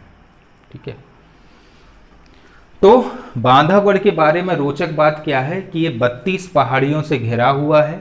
इस राष्ट्रीय उद्यान के बीचों बीच में बांधवगढ़ का किला अवस्थित है और चरणगंगा नदी यहाँ से प्रवाहित होती है। बांधवगढ़ राष्ट्रीय उद्यान किसके लिए प्रसिद्ध है? बांधवगढ़ राष्ट्रीय उद्यान एक्चुअल में रॉयल बंगाल टाइगर के लिए प्रसिद्ध है। इसके अतिरिक्त यहाँ पर सफ़ेद शेर, शेर नहीं लिखना चाहिए, यहाँ बाघ लिखना चाहिए, सफ़ेद बाघ, सांभर, भालू, तेंदुआ, नीलगाय, चीतल, हिरण आदि विभिन्न प्रकार के जीव भी यहाँ पर पाए जाते हैं। ठीक है, इसी राष्ट्रीय उद्यान में सर्वाधिक बाघ घनत्व पाया जाता है। ठीक है, अब समझना आप, कान्हा किसली में संख्या के हिसाब से सबसे ज्यादा बाघ है, जबकि बांधवगढ़ में घनत्व के हिसाब से सबसे ज्यादा बाघ है। और क्योंकि मध्य प्रदेश में ये ऐसा राष्ट्रीय उद्यान है जिसमें बाघ घनत्व सबसे ज्यादा है, इसीलिए इसकी तुलना राजस्थान स्थित रणथंभौर राष्ट्रीय उद्यान से भी की जाती है। क्यों? क्योंकि रणथंभौर राष्ट्रीय उद्यान में भी बाघ घनत्व सबसे ज्यादा है। बांधवगढ़ राष्ट्रीय उद्यान में चार्जर और सीता सर्वाधिक प्रसिद्ध बाघ थे। ठीक है, चार्जर एक नर बाघ था और सीता एक मादा बाघ थी, जो काफी लोकप्रिय रहे हैं और कई बार अखबारों में इनके बारे में पढ़ा भी गया है। ठीक है, इस उद्यान में चार्जर बाघ के नाम पर ही चार्जर पॉइंट भी निर्मित किया गया है। चार्जर पॉइंट एक वो वाला स्थान है जहां पर यह बाघ अक्सर आकर बैठा करता था, इसलिए पर्यटकों को लुभाने के लिए इस उद्यान के अंतर्गत इस नर बाघ चार्जर की स्मृति में चार्जर पॉइंट की स्थापना की गई है। National geographic magazine, national geographic तो आप सभी लोगों ने देखा होगा, डिस्कवरी जैसा ही एक चैनल है, इनकी एक मैगजीन भी आती है नेशनल ज्योग्राफिक मैगजीन करके। तो नेशनल ज्योग्राफिक मैगजीन की कवर पृष्ठ मतलब पहली फोटो, ठीक है, नेशनल ज्योग्राफिक मैगजीन के कवर पृष्ठ पर सीता बाघिन को प्रदर्शित किया जा चुका है। ये जैसे मैंने अभी बताया ना आपको चार्जर बाघ और सीता बाघिन के बारे में, वो जो सीता बाघिन थी उसकी फोटो आ चुकी है कहाँ पर? नेशनल ज्योग्राफिक मैगजीन के कवर पृष्ठ पर। ठीक है, इस राष्ट्रीय उद्यान की पहाड़ी पर कबीर चौरा नामक स्थान है जो पर्यटकों के लिए विशेष आकर्षण का केंद्र है। तो जैसे अपन ने कान्हा किसली में पढ़ा था हालो घाटी, बंजर घाटी, सनसेट पॉइंट, वैसे ही यहाँ पर एक जो मेन पर्यटक स्थल है वो कौन सा है, कबीर चौरा। ठीक है, इस राष्ट्रीय उद्यान में गौर पुनर्वास योजना संचालित की जा रही है, जिसके तहत हाथियों के निवास स्थान के रूप में इसे विकसित किया जा रहा है। ठीक है, तो एक परियोजना यहाँ पर संचालित हो रही है और इस राष्ट्रीय उद्यान को न सिर्फ बाघों के लिए बल्कि हाथियों के संरक्षण केंद्र के रूप में भी तब्दील किया जा रहा है। वर्ष 2018 में बांधवगढ़ राष्ट्रीय उद्यान से सुंदरी बाघिन को ओडिशा के सतकोसिया टाइगर रिजर्व में पुनर्वासित किया गया। ठीक है, तो कान्हा किसली के भी कुछ बाघ ओडिशा के सतकोसिया राष्ट्रीय उद्यान में ले जाए गए थे और बांधवगढ़ से एक बाघिन जिसका नाम था सुंदरी बाघिन, इसको भी कहां पर ट्रांसफर किया गया था, ओडिशा के सतकोसिया राष्ट्रीय उद्यान में। क्लियर है। अब अपन पढ़ते हैं पन्ना राष्ट्रीय उद्यान के बारे में। अपन ने 2 राष्ट्रीय उद्यान एवं टाइगर रिजर्व खत्म किए हैं अभी। एक अपन पढ़ चुके हैं कान्हा किसली के बारे में और एक पढ़ चुके हैं अपन बांधवगढ़ के बारे में। ठीक है, अब हम पढ़ने जा रहे हैं पन्ना राष्ट्रीय उद्यान के बारे में। पन्ना राष्ट्रीय उद्यान उत्तरी विंध्य पहाड़ियों के मध्य पन्ना एवं छतरपुर जिले तक विस्तृत है। तो इसका मेन जो भाग है वो तो पन्ना में ही आता, लेकिन कुछ भाग छतरपुर जिले में आ जाता है। ठीक है, इसकी स्थापना वर्ष 1981 में की गई थी। तो किस वर्ष हुई है स्थापना? वर्ष 1981 में। इसका जो कुल क्षेत्रफल है वो है 542 वर्ग किलोमीटर इसका कुल क्षेत्रफल है। ठीक है, मतलब बांधवगढ़ से बड़ा है कौन सा? पन्ना राष्ट्रीय उद्यान। इस उद्यान को प्रोजेक्ट टाइगर के रूप में वर्ष 1994 में सम्मिलित किया गया था। तो कब हुआ ये प्रोजेक्ट टाइगर में शामिल? वर्ष 1994 में। पन्ना राष्ट्रीय उद्यान को भारत का दूसरा सरिस्का राष्ट्रीय उद्यान के रूप में जाना जाता है। ठीक है, जैसे बांधवगढ़ की तुलना की जाती है रणथंभौर से, वैसे ही पन्ना राष्ट्रीय उद्यान की तुलना की जाती है सरिस्का से। क्लियर है। इस राष्ट्रीय उद्यान में केन नदी उत्तरी दिशा से प्रवाहित होती है। ठीक है, ध्यान से देखो, ये जो पूरा मैप है ये पन्ना राष्ट्रीय उद्यान का ही मैप है और जो केन नदी है वो इसके उत्तरी भाग से प्रवाहित होती हुई आगे बढ़ रही है। और अपन ने ये पढ़ लिया है कि केन और बेतवा नदियों को लिंक भी किया जा रहा है, और जब केन और बेतवा नदियों को आपस में जोड़ा जा रहा है तो पन्ना टाइगर रिजर्व का एक छोटा सा क्षेत्र डूब में भी आ रहा है, जिसे इस राष्ट्रीय उद्यान की जीवन रेखा कहा जाता है। तो जो केन नदी है वो इस राष्ट्रीय उद्यान के उत्तरी दिशा से प्रवाहित हो रही है और ये पन्ना राष्ट्रीय उद्यान की जीवन रेखा कहलाती है। कौन सी? केन नदी। इस राष्ट्रीय उद्यान में प्रमुख रूप से बाघ, तेंदुआ, सांभर, चीतल, चिंकारा, भालू व जंगली भैंसें पाई जाती हैं एवं यहाँ पर उष्णकटिबंधीय सागौन व उष्णकटिबंधीय शुष्क पर्णपाती वन पाए जाते हैं। कोई मतलब का नहीं है, इसे याद रखना। ठीक है, आप तो केन नदी के बारे में अच्छे से याद रख लेना। पन्ना राष्ट्रीय उद्यान में विश्व बैंक की सहायता से विश्व वन्यजीव कोष एवं 25 अगस्त 2011 को प्रदेश का दूसरा जैव मंडल आरक्षित क्षेत्र की स्थापना की गई है। ये बहुत इंपॉर्टेंट है। देखो, 25 अगस्त 2011 को पन्ना को घोषित किया गया है जैव मंडल आरक्षित क्षेत्र, और मध्य प्रदेश का पहला जो जैव मंडल आरक्षित क्षेत्र था वो था पचमढ़ी, और दूसरा हो गया है कौन सा? पन्ना टाइगर रिजर्व। ठीक है, यह प्रदेश का एकमात्र राष्ट्रीय उद्यान है जहां खजुराहो पर्यटन स्थल से नियमित वन सेवा उपलब्ध है, क्योंकि जो विदेशी सैलानी आते हैं खजुराहो घूमने के लिए वे विमान से ही आना चाहते हैं पन्ना टाइगर रिजर्व में। इसलिए एक नियमित विमान सेवा भी उपलब्ध कराई गई है कहां पर, खजुराहो से पन्ना टाइगर रिजर्व में। केन बेतवा लिंक परियोजना के कारण इस राष्ट्रीय उद्यान का लगभग 30 वर्ग किलोमीटर का क्षेत्र डूब में आने वाला है। ठीक है, तो 30 वर्ग किलोमीटर का जो एरिया है पन्ना टाइगर रिजर्व का, वो डूब में आ सकता है केन बेतवा लिंक परियोजना के कारण।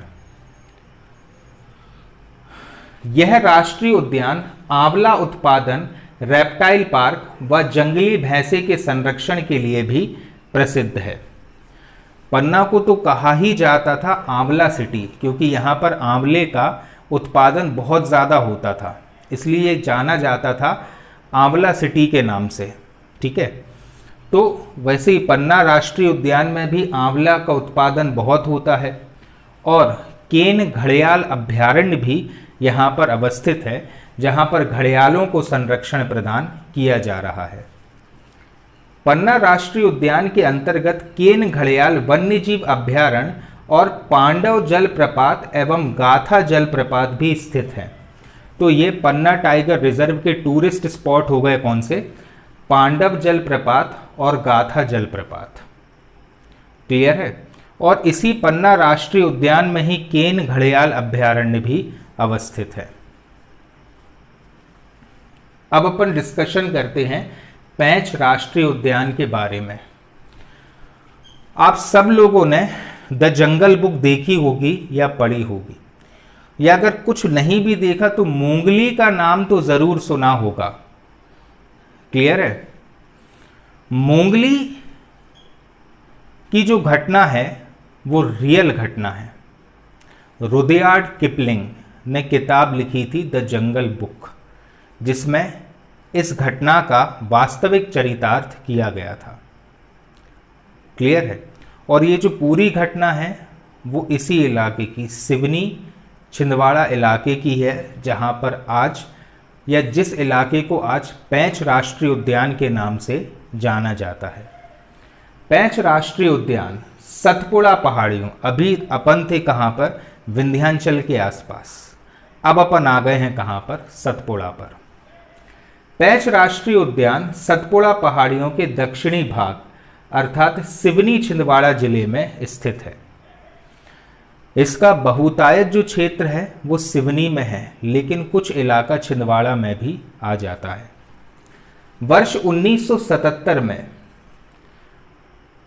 449.39 वर्ग किलोमीटर वन क्षेत्र को पेंच अभयारण्य घोषित किया गया। अभयारण्य का दर्जा मिला इतने इलाके को किस वर्ष, 1977 में, जिसके मतलब इस पूरे 449 वर्ग किलोमीटर को नहीं, इसमें से 292 वर्ग किलोमीटर क्षेत्र को वर्ष 1983 में पेंच राष्ट्रीय उद्यान बना दिया गया। ठीक है। तो जो अभयारण्य, पेंच अभयारण्य भी है, राष्ट्रीय उद्यान भी है, लेकिन अभयारण्य का क्षेत्रफल बहुत ज्यादा है, और वो क्षेत्रफल है कितना, 449 वर्ग किलोमीटर का। लेकिन इस 449 वर्ग किलोमीटर वाले क्षेत्र में से सिर्फ 292 वर्ग किलोमीटर का जो इलाका है उसको वर्ष 1993 में पेंच राष्ट्रीय उद्यान के रूप में परिवर्तित कर दिया गया। तो पेंच राष्ट्रीय उद्यान का, मैं बात कर रहा हूं राष्ट्रीय उद्यान की, ना कि अभयारण्य की। तो पेंच राष्ट्रीय उद्यान का जो हिस्सा है वो है 292.850 वर्ग किलोमीटर का, लेकिन पेंच अभयारण्य का जो क्षेत्रफल है वो है 449 वर्ग किलोमीटर का। वर्ष 1992 में देश का 19वां टाइगर रिजर्व बनाया गया, कौन सा, पेंच, अर्थात इसे वर्ष 1992 में प्रोजेक्ट टाइगर से जोड़ दिया गया। ठीक है। वर्ष 2002 में इसका नाम परिवर्तित किया गया, किसका, पेंच राष्ट्रीय उद्यान का, और इसका नाम इंदिरा गांधी प्रियदर्शनी राष्ट्रीय उद्यान या पेंच मोंगली अभयारण्य कर दिया गया। ठीक है। तो पहले तो ये जाना जाता था पेंच राष्ट्रीय उद्यान के नाम से। ठीक है। लेकिन वर्ष 2002 में इसका नाम परिवर्तित किया गया और इसे इंदिरा गांधी प्रियदर्शनी राष्ट्रीय उद्यान के नाम से जाना जाने लगा, वो इलाका जहां पर राष्ट्रीय उद्यान स्थापित है। और वो इलाका जहां पर अभयारण्य है उसे कहा जाने लगा है पैंच मूंगली अभयारण्य। क्लियर है? इसको देखकर याद आया कुछ? मूंगली, चड्डी पहन के फूल खिला है, ये गाना बहुत फेमस था जब मैं खुद 2-2.5 साल का हुआ करता था, नेशनली चलता था उस समय, उस पर ये कार्टून आता था मूंगली का। यह राष्ट्रीय उद्यान मध्य प्रदेश व महाराष्ट्र की सीमा पर भी अवस्थित है। ये क्वेश्चन भी कई बार पूछा जा चुका है कि मध्य प्रदेश और महाराष्ट्र की सीमा पर अवस्थित राष्ट्रीय उद्यान कौन सा है, तो ये है कौन सा? पैंच राष्ट्रीय उद्यान या इंदिरा गांधी प्रियदर्शनी पार्क। यहाँ सर्वाधिक काले हिरण तथा बाघ, तेंदुआ, सांबर, चीता, गौर हिरण, नील गाय, सुअर आदि वन्य जीव पाए जाते हैं। तो वन्य जीव बैठकर तो याद करोगे नहीं कौन कौन से वन्य जीव हैं। क्लियर है? पैंच राष्ट्रीय उद्यान से पैंच नदी उत्तर से दक्षिण की ओर प्रवाहित होती है। तो ये तो अपन ने जब पैंच नदी का अध्ययन किया था उस समय भी पढ़ा था कि पैंच नदी प्रवाहित होती है कहाँ से? पैंच राष्ट्रीय उद्यान से। और पैंच राष्ट्रीय उद्यान की जीवन रेखा भी कहलाती है कौन सी? पैंच नदी। इस नदी पर तोतला होड़ बांध का निर्माण किया गया है। पैंच नदी पर इस राष्ट्रीय उद्यान के अंदर ही कौन सा बांध है? तोतला होड़ या तोतला डोह बांध यहां पर बनाया गया है। इसी राष्ट्रीय उद्यान से होकर राष्ट्रीय राजमार्ग 44 मतलब नेशनल हाईवे 44 भी गुजरता है। क्लियर है? पैंच राष्ट्रीय उद्यान में सबसे चर्चित स्थल काला पहाड़ स्थित है, जिसकी समुद्र तल से ऊंचाई 650 मीटर है। मतलब इस राष्ट्रीय उद्यान का सबसे ऊंचा स्थल कहलाता है कौन सा? काला पहाड़, जिसकी ऊंचाई कितनी है? 650 मीटर समुद्र तल से। पैंच राष्ट्रीय उद्यान पर रुडयार्ड किपलिंग ने द जंगल बुक नामक किताब भी लिखी थी। कौन सी किताब थी? The jungle book. किसने लिखी थी? रुडयार्ड किपलिंग के द्वारा ये किताब लिखी गई थी। क्लियर है? और इस पे से अलग अलग कहना चाहिए कि समय समय पर कार्टून्स भी बने हैं और मूवीज भी बनी हैं। ये याद रखना किसने लिखी है? रुडयार्ड किपलिंग ने। कौन सी किताब है? द जंगल बुक, जिसमें मूंगली के बारे में बताया गया है। ये पूरी घटनाएं पैंच राष्ट्रीय उद्यान की ही थी। पैंच राष्ट्रीय उद्यान में मूंगली लैंड विकसित किया गया है। मूंगली लैंड मतलब एक ऐसा जो अभयारण्य वाला क्षेत्र है, वहां पर मूंगली लैंड बनाया गया है पर्यटक को या पर्यटन को सुदृढ़ करने की दृष्टि से, जहां पर्यटन को बढ़ावा देने के लिए वर्ष 2004 से मूंगली लैंड उत्सव आयोजित किया जाता है। ठीक है? तो कौन सा उत्सव मनाया जाता है यहाँ पर? मूंगली लैंड उत्सव मनाया जाता है यहाँ पर। ठीक है? अब इतना अपन को अध्ययन करना था किसमें? पैंच राष्ट्रीय उद्यान में। अब अपन चलते हैं सतपुड़ा राष्ट्रीय उद्यान की ओर। होशंगाबाद पचमढ़ी वाला क्षेत्र, यहीं पर अवस्थित है कौन सा? सतपुड़ा राष्ट्रीय उद्यान। सतपुड़ा राष्ट्रीय उद्यान होशंगाबाद जिले में वर्ष 1981 में स्थापित किया गया था। तो कब स्थापित हुआ है ये? वर्ष 1981 में, जिसका कुल क्षेत्रफल 528.729 वर्ग किलोमीटर है। तो कौन सा जिला आ जाएगा यहाँ पर? होशंगाबाद। वर्ष 1999 में इसे प्रोजेक्ट टाइगर के अंतर्गत शामिल किया गया। तो कब हुआ ये प्रोजेक्ट टाइगर में शामिल? वर्ष 1999 में। इस उद्यान में कृष्ण मृगों की सर्वाधिक संख्या पाई जाती है, काले हिरणों की। ठीक है? अब यह राष्ट्रीय उद्यान पक्षियों के लिए प्रसिद्ध है, जिसमें मुख्यतः इंडियन बाइसन या गौर पक्षी पाया जाता है। जो इंडियन बाइसन पक्षी है वो बहुतायत मात्रा में पाया जाता है कहाँ पर? इस सतपुड़ा राष्ट्रीय उद्यान में। सतपुड़ा राष्ट्रीय उद्यान में प्रमुख रूप से पाए जाने वाले जीव हैं बाघ, तेंदुआ, चीतल, सांबर, भालू, मुंजक और नीलगाय।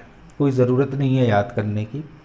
यहाँ पर मुख्यतः साल, बांस एवं सागौन के वृक्ष पाए जाते हैं। आपको तो ये याद रखना है कि ये राष्ट्रीय उद्यान कहाँ पर आता है? होशंगाबाद में। प्रोजेक्ट टाइगर से कब जुड़ा? 1999 में।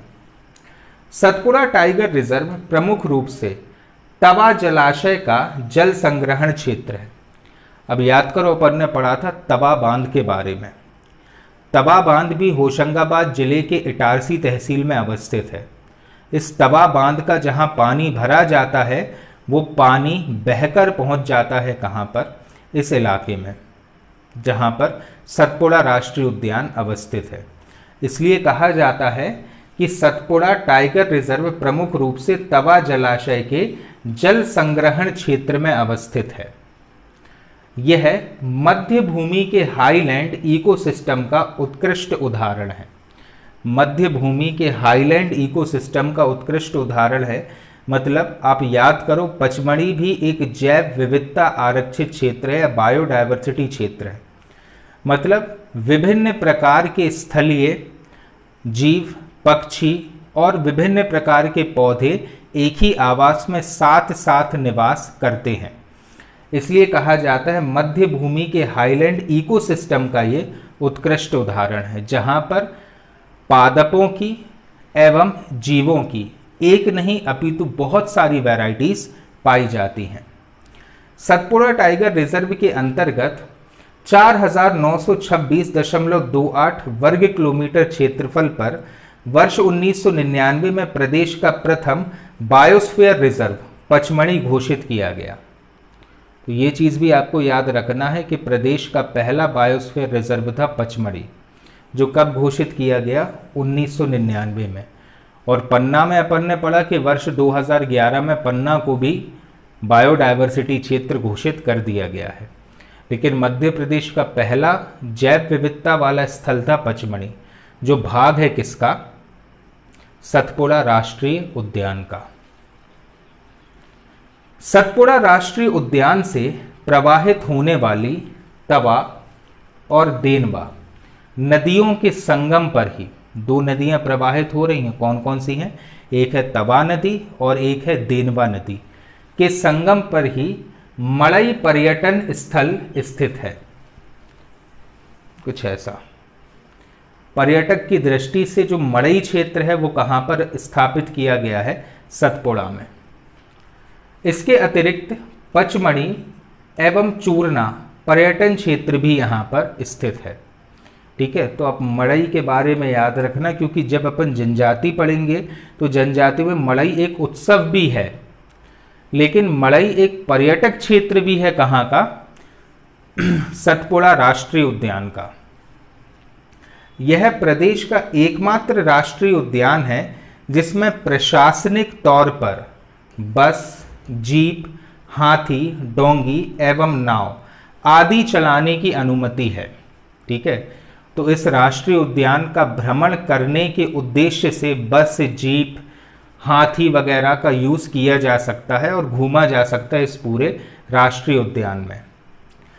सतपुड़ा राष्ट्रीय उद्यान में मध्य प्रदेश की सबसे ऊंची चोटी धूपगढ़ 1350 मीटर स्थित है।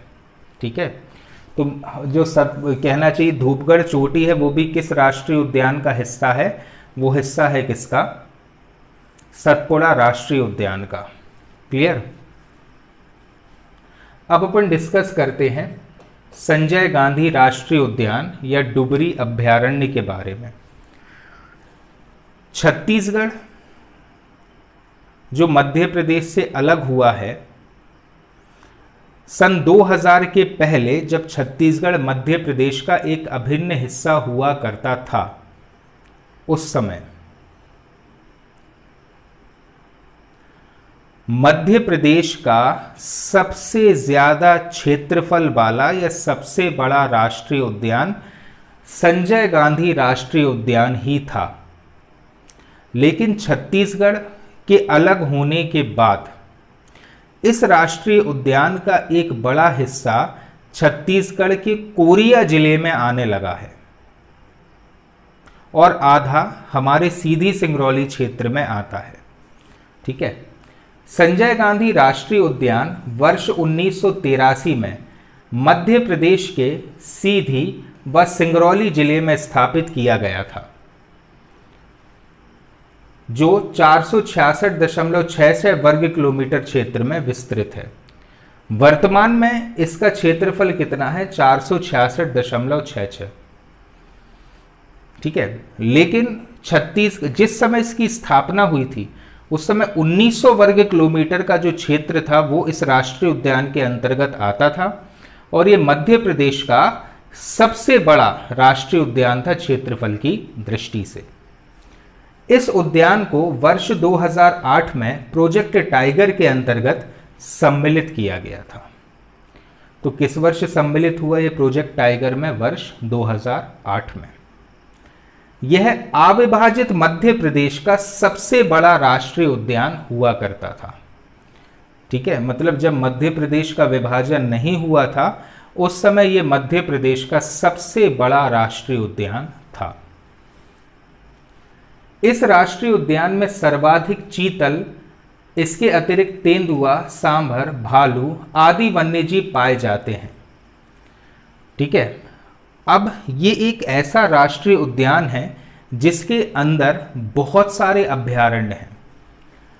इसके समीप डुबरी अभयारण्य, कौन सा अभयारण्य है? डुबरी अभयारण्य, बगदरा अभयारण्य तथा सोन घड़ियाल अभयारण्य का भी निर्माण हुआ है। तो ये जो प्रांगण है ना किसका? संजय राष्ट्रीय उद्यान का, उसी के आसपास देखो डुबरी के नाम से तो ये राष्ट्रीय उद्यान स्वयं जाना जाता था, लेकिन अब राष्ट्रीय उद्यान के रूप में तब्दील होने के बाद राष्ट्रीय उद्यान का नाम हुआ संजय गांधी राष्ट्रीय उद्यान। फिर भी हमारी परीक्षाओं में क्वेश्चन आता है कि इसका पुराना नाम क्या था? तो इसका पुराना नाम था डुबरी अभयारण्य। ठीक है। और इसी के आसपास अवस्थित है बगदरा अभयारण्य और सोन घड़ियाल अभयारण्य। ठीक है। जब हम अभयारण्य का अध्ययन करेंगे तब हम इनके बारे में पढ़ेंगे, लेकिन लोकेशन के एस्पेक्ट से इनको समझ लो कि जो संजय राष्ट्रीय उद्यान है उस राष्ट्रीय उद्यान के आसपास ही 3 अभयारण्य बसे हुए हैं या बने हुए हैं। कौन कौन से हैं वे 3 अभयारण्य? सबसे पहला डुबरी अभयारण्य जो एक्चुअल में संजय राष्ट्रीय उद्यान ही था, दूसरा बगदरा और तीसरा सोन घड़ियाल अभयारण्य। संजय गांधी राष्ट्रीय उद्यान सोन, गोपद, बनास एवं कोरमार नदियों के जल संग्रहण क्षेत्र के अंतर्गत आता है। तो 4 नदियां इस राष्ट्रीय उद्यान से गुजरती हैं और वे 4 नदियां कौन कौन सी हैं? एक तो सोन नदी, गोपद, बनास और कोरमार, ये 4 नदियां इस राष्ट्रीय उद्यान से गुजरती हैं। इस राष्ट्रीय उद्यान में 80% साल के, मतलब साल प्रजाति के वृक्ष, 80% साल के तथा 20% मिश्रित वन पाए जाते हैं। कहां पर? इस संजय राष्ट्रीय उद्यान के अंतर्गत। संजय राष्ट्रीय उद्यान में भुईमाड़ गुफा, ये यहाँ के प्रमुख पर्यटक स्थल है। कौन कौन से? भुईमाड़ गुफा, राजगढ़ी गिद्धा पहाड़। ठीक है। ये बहुत कहना चाहिए कि प्रसिद्ध क्षेत्र है गिद्धा पहाड़। नाम इसलिए पड़ा क्योंकि एक समय पर यहाँ पर बहुत सारे गिद्ध पाए जाते थे, इसलिए इस पहाड़ का नाम पड़ गया गिद्धा पहाड़। बरचर बांध, ठोंगा मंदिर, राम दहा कुंड, कन्हैया दह या साथा जलप्रपात आदि दर्शनीय एवं रमणीय स्थल हैं।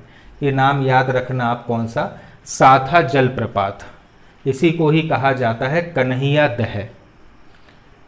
क्लियर है?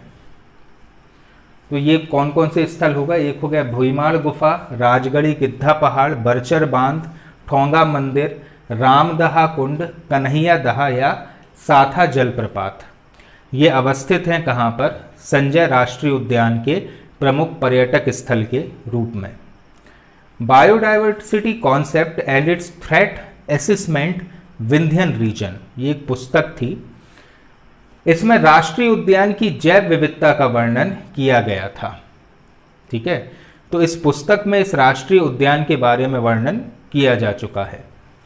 इस राष्ट्रीय उद्यान के अंतर्गत मड़वास के समीप भरतरी वन क्षेत्र से एक सफेद बाघ मोहन को 28 मई वर्ष 1951 में रीवा के तत्कालीन महाराजा मार्तंड सहदेव ने पकड़ा था।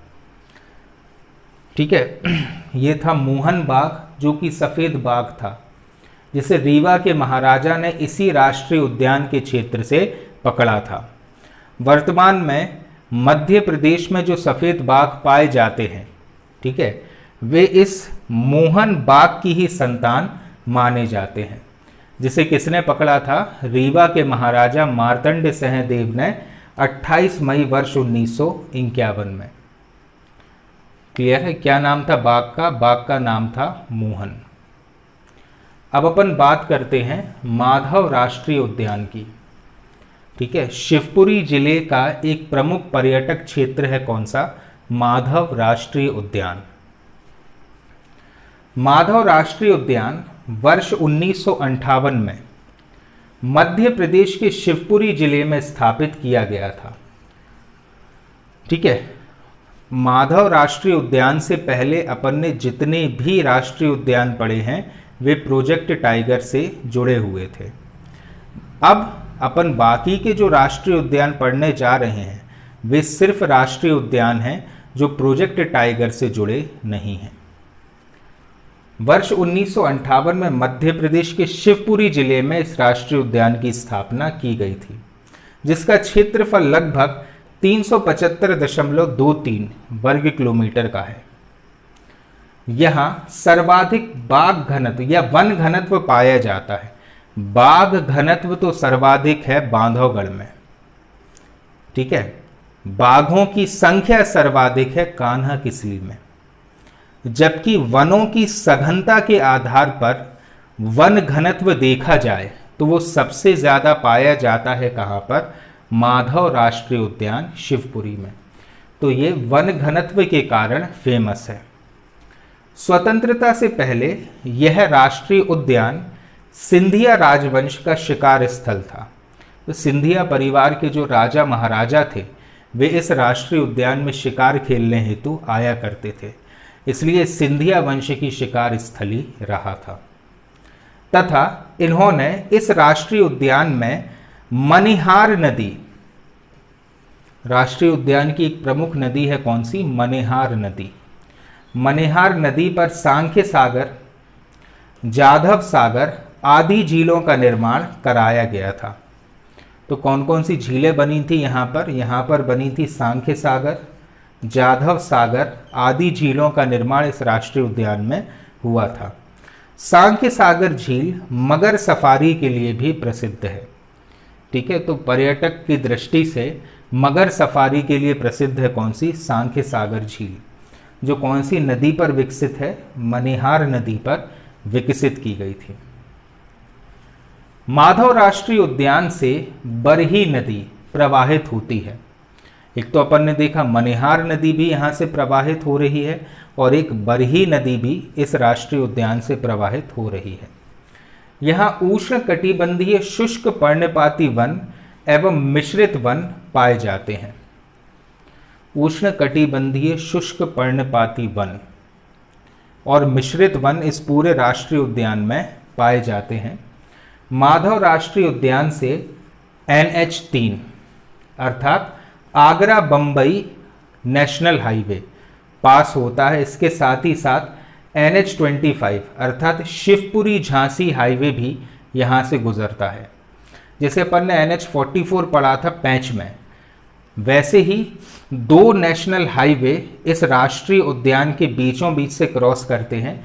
एक तो ये है NH3 जिसे हम AB रोड बोलते हैं, आगरा बॉम्बे रोड, और एक होता है NH25 जो कि शिवपुरी झांसी हाईवे है, वो भी इस राष्ट्रीय उद्यान से होकर ही गुजरता है। यहीं पर जॉर्ज कैसल नामक एक भव्य भवन स्थापित है। यह है जॉर्ज कैसल भवन। इसे कहा जाता है लकड़ी का महल था। ठीक है, इसके पीछे भी इतिहास में एक घटना थी कि जैसा कि मुझे याद आ रहा है, दिल्ली दरबार का जब आयोजन किया जा रहा था, ठीक है, उस समय वर्ष 1911-12 की बात है, जब भारत की राजधानी कलकत्ता से दिल्ली स्थानांतरित होनी थी। उस समय ब्रिटेन से जो मेहमान आए थे, उन्हीं के साथ आए थे सर जॉर्ज कैसल। और जॉर्ज कैसल शिकार के शौकीन थे। सिंधिया जो फैमिली है उसकी तो बहुत घनिष्ठता है या घनिष्ठता थी अंग्रेज़ों से। और उस समय 1911-12 का जो समय था, उस समय ये जो इलाका था वो सिंधिया महाराजाओं का शिकार का क्षेत्र हुआ करता था। अब जब जॉर्ज कैसल यहाँ पर रहने के लिए आएंगे तो रहेंगे कहाँ? तो जल्दबाजी में लकड़ी का एक महल तैयार किया गया था, जो आज जॉर्ज कैसल भवन के नाम से जाना गया। हालांकि वो एक अलग बात है कि जॉर्ज कैसल साहब आ ही नहीं थे, ठीक है, लेकिन उनके स्वागत के लिए रातों रात ऐसा महल तैयार कर लिया गया था। आज वो हमारे लिए एक पर्यटक स्थल बन चुका है। ठीक है, तो ये जॉर्ज कैसल नामक भवन अवस्थित है कहाँ पर? इस माधव राष्ट्रीय उद्यान में। साथ ही साथ जो कुछ अन्य पर्यटक स्थल हैं वो है भद्या कुंड, सुरभला की गहरी एवं तात्या टोपे की समाधि।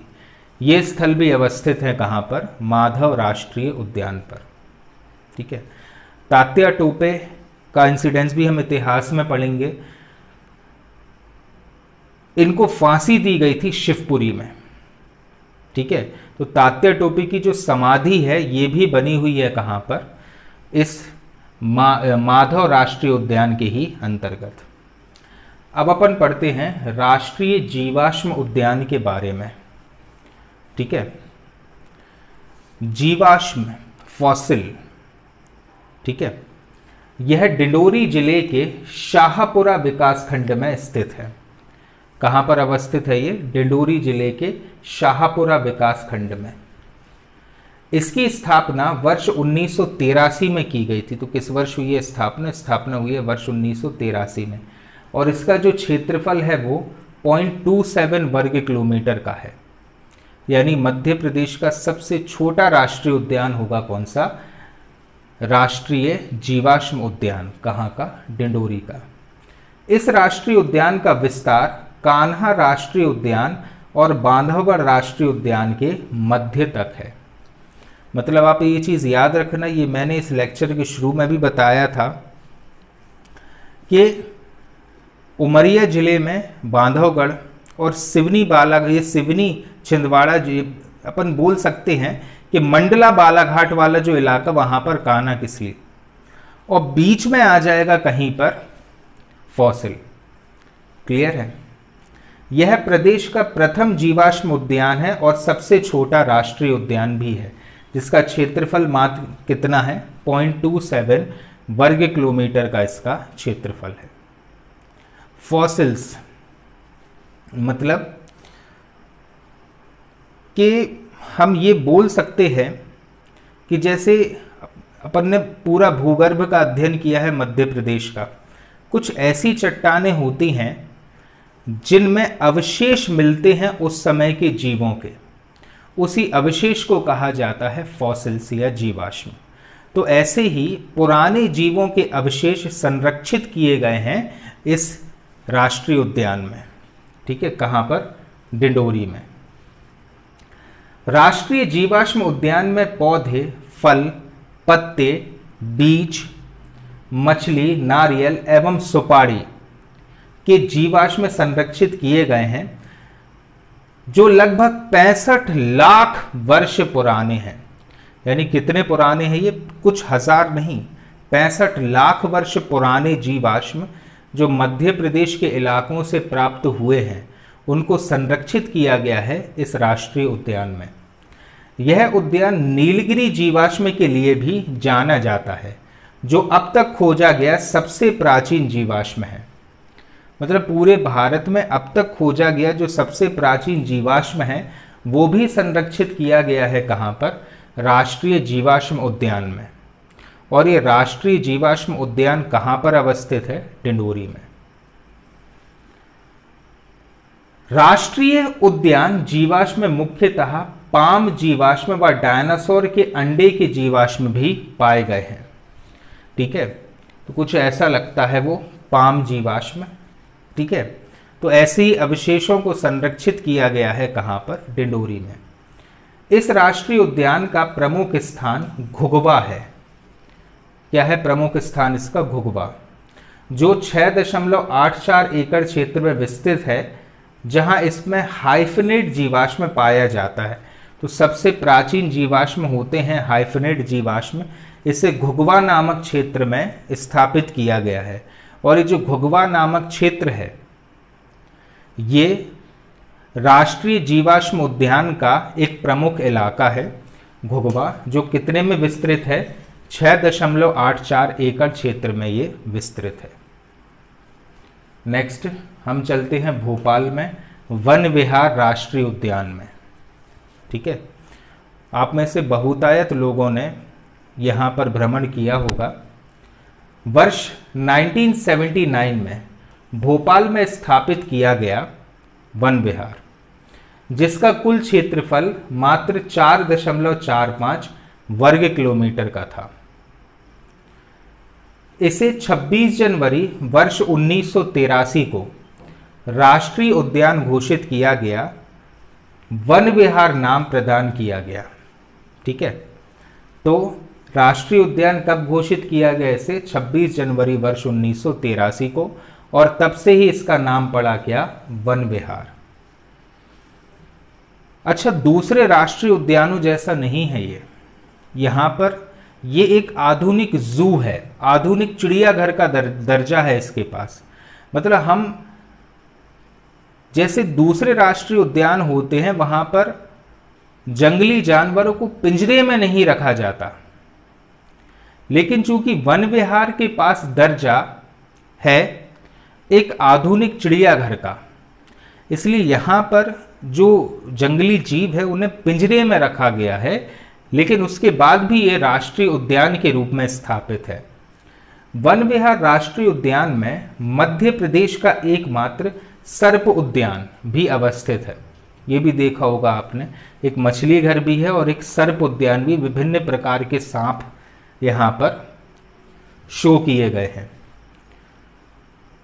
ISO प्रमाणित आधुनिक चिड़ियाघर के रूप में इसे स्थापित किया गया। यही चीज मैं बता रहा था कि भले ही ये राष्ट्रीय उद्यान है, लेकिन इसे एक आधुनिक चिड़ियाघर के रूप में भी स्थापित किया गया है, जिसे केंद्रीय चिड़ियाघर प्राधिकरण से मध्यम चिड़ियाघर की मान्यता प्रदान की गई है।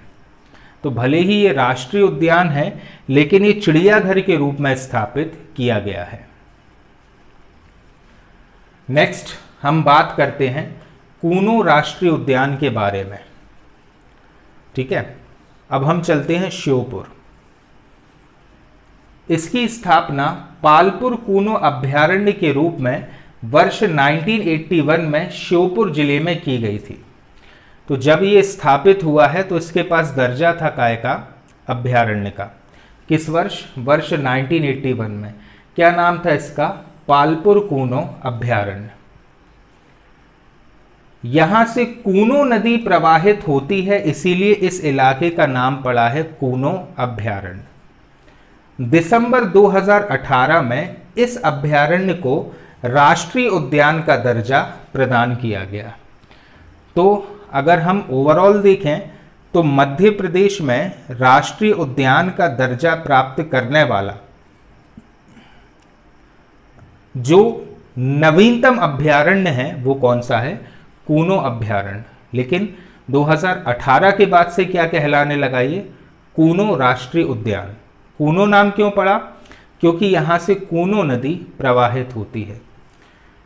इसका पूर्ववर्ती क्षेत्रफल 344.686 वर्ग किलोमीटर का था।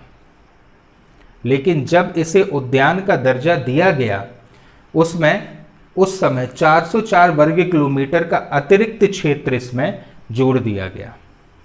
यानी अब लगभग 700 के ऊपर इसका क्षेत्रफल हो गया होगा, 700 वर्ग किलोमीटर के ऊपर इसका क्षेत्रफल हो गया होगा। इस कारण से अब इसे दर्जा प्राप्त हो गया है काय का, राष्ट्रीय उद्यान का। लेकिन जैसे दूसरे राष्ट्रीय उद्यान, खासकर कि वे राष्ट्रीय उद्यान जो प्रोजेक्ट टाइगर से जुड़े थे, ठीक है, वो जाने जाते थे बाघ संरक्षण के लिए, लेकिन ये जो कूनो राष्ट्रीय उद्यान है ये शेरों के संरक्षण के लिए जाना जाता है। और गुजरात के गिर राष्ट्रीय उद्यान से यहां पर शेरों को लाया गया है और स्थापित किया गया है। इस राष्ट्रीय उद्यान में मुख्यतः बाघ, तेंदुआ, चीतल, सांबर, नीलगाय आदि वन्य प्राणियों का संरक्षण किया जाता है। लेकिन गुजरात के गिर राष्ट्रीय उद्यान से एशियाई शेरों को यहां पर लाया जा रहा है और शेरों को इस प्राकृतिक आवास में यहां पर स्थापित किया जा रहा है। क्लियर है? अब अपन पढ़ते हैं डायनासोर राष्ट्रीय उद्यान के बारे में। ठीक है, धार जिले में यह प्रदेश का दूसरा बड़ा जीवाश्म राष्ट्रीय उद्यान है। एक जीवाश्म अपन ने पढ़ा राष्ट्रीय जीवाश्म उद्यान, जो कहां पर था, डिंडोरी में। लेकिन एक और जीवाश्म उद्यान है जिसे कहा जाता है डायनासोर राष्ट्रीय उद्यान। ये कहां पर है? धार जिले में। ये धार जिले में बाघ और जोबट नदी के तट पर 2 दिसंबर वर्ष 2010 को स्थापित किया गया। तो कौन सी 2 नदियों के तट पर अवस्थित है ये? तो ये अवस्थित है बाघ और जोबट नदियों के तट पर। और कब स्थापित किया गया? तो 2 दिसंबर वर्ष 2010 को ये स्थापित किया गया। वर्ष 2011 में डायनासोर जीवाश्म राष्ट्रीय उद्यान के रूप में अधिसूचित किया गया और इसका कुल क्षेत्रफल लगभग 90 वर्ग किलोमीटर का है। ठीक है, डायनासोर राष्ट्रीय उद्यान में 19 सितंबर 2015 को बाघ नदी के किनारे 6.5 करोड़ वर्ष पुराने, कितने? 6.6 करोड़ वर्ष पुराने डायनासोर की जीवाश्म के पद चिन्ह प्राप्त हुए हैं। ठीक है, मतलब डायनासोर के जीवाश्म प्राप्त हुआ था इस इलाके से। कौन सी नदी के तट पर? बाघ और जोबट नदी के तट पर। इसीलिए इस इलाके को एक संरक्षित क्षेत्र बनाया गया है डायनासोर राष्ट्रीय उद्यान के नाम से। क्लियर है? कहां पर है ये? धार जिले में, बाघ और जोबट नदी के तट पर। अब ये निर्माणाधीन है कौन सा? ओमकारेश्वर राष्ट्रीय उद्यान।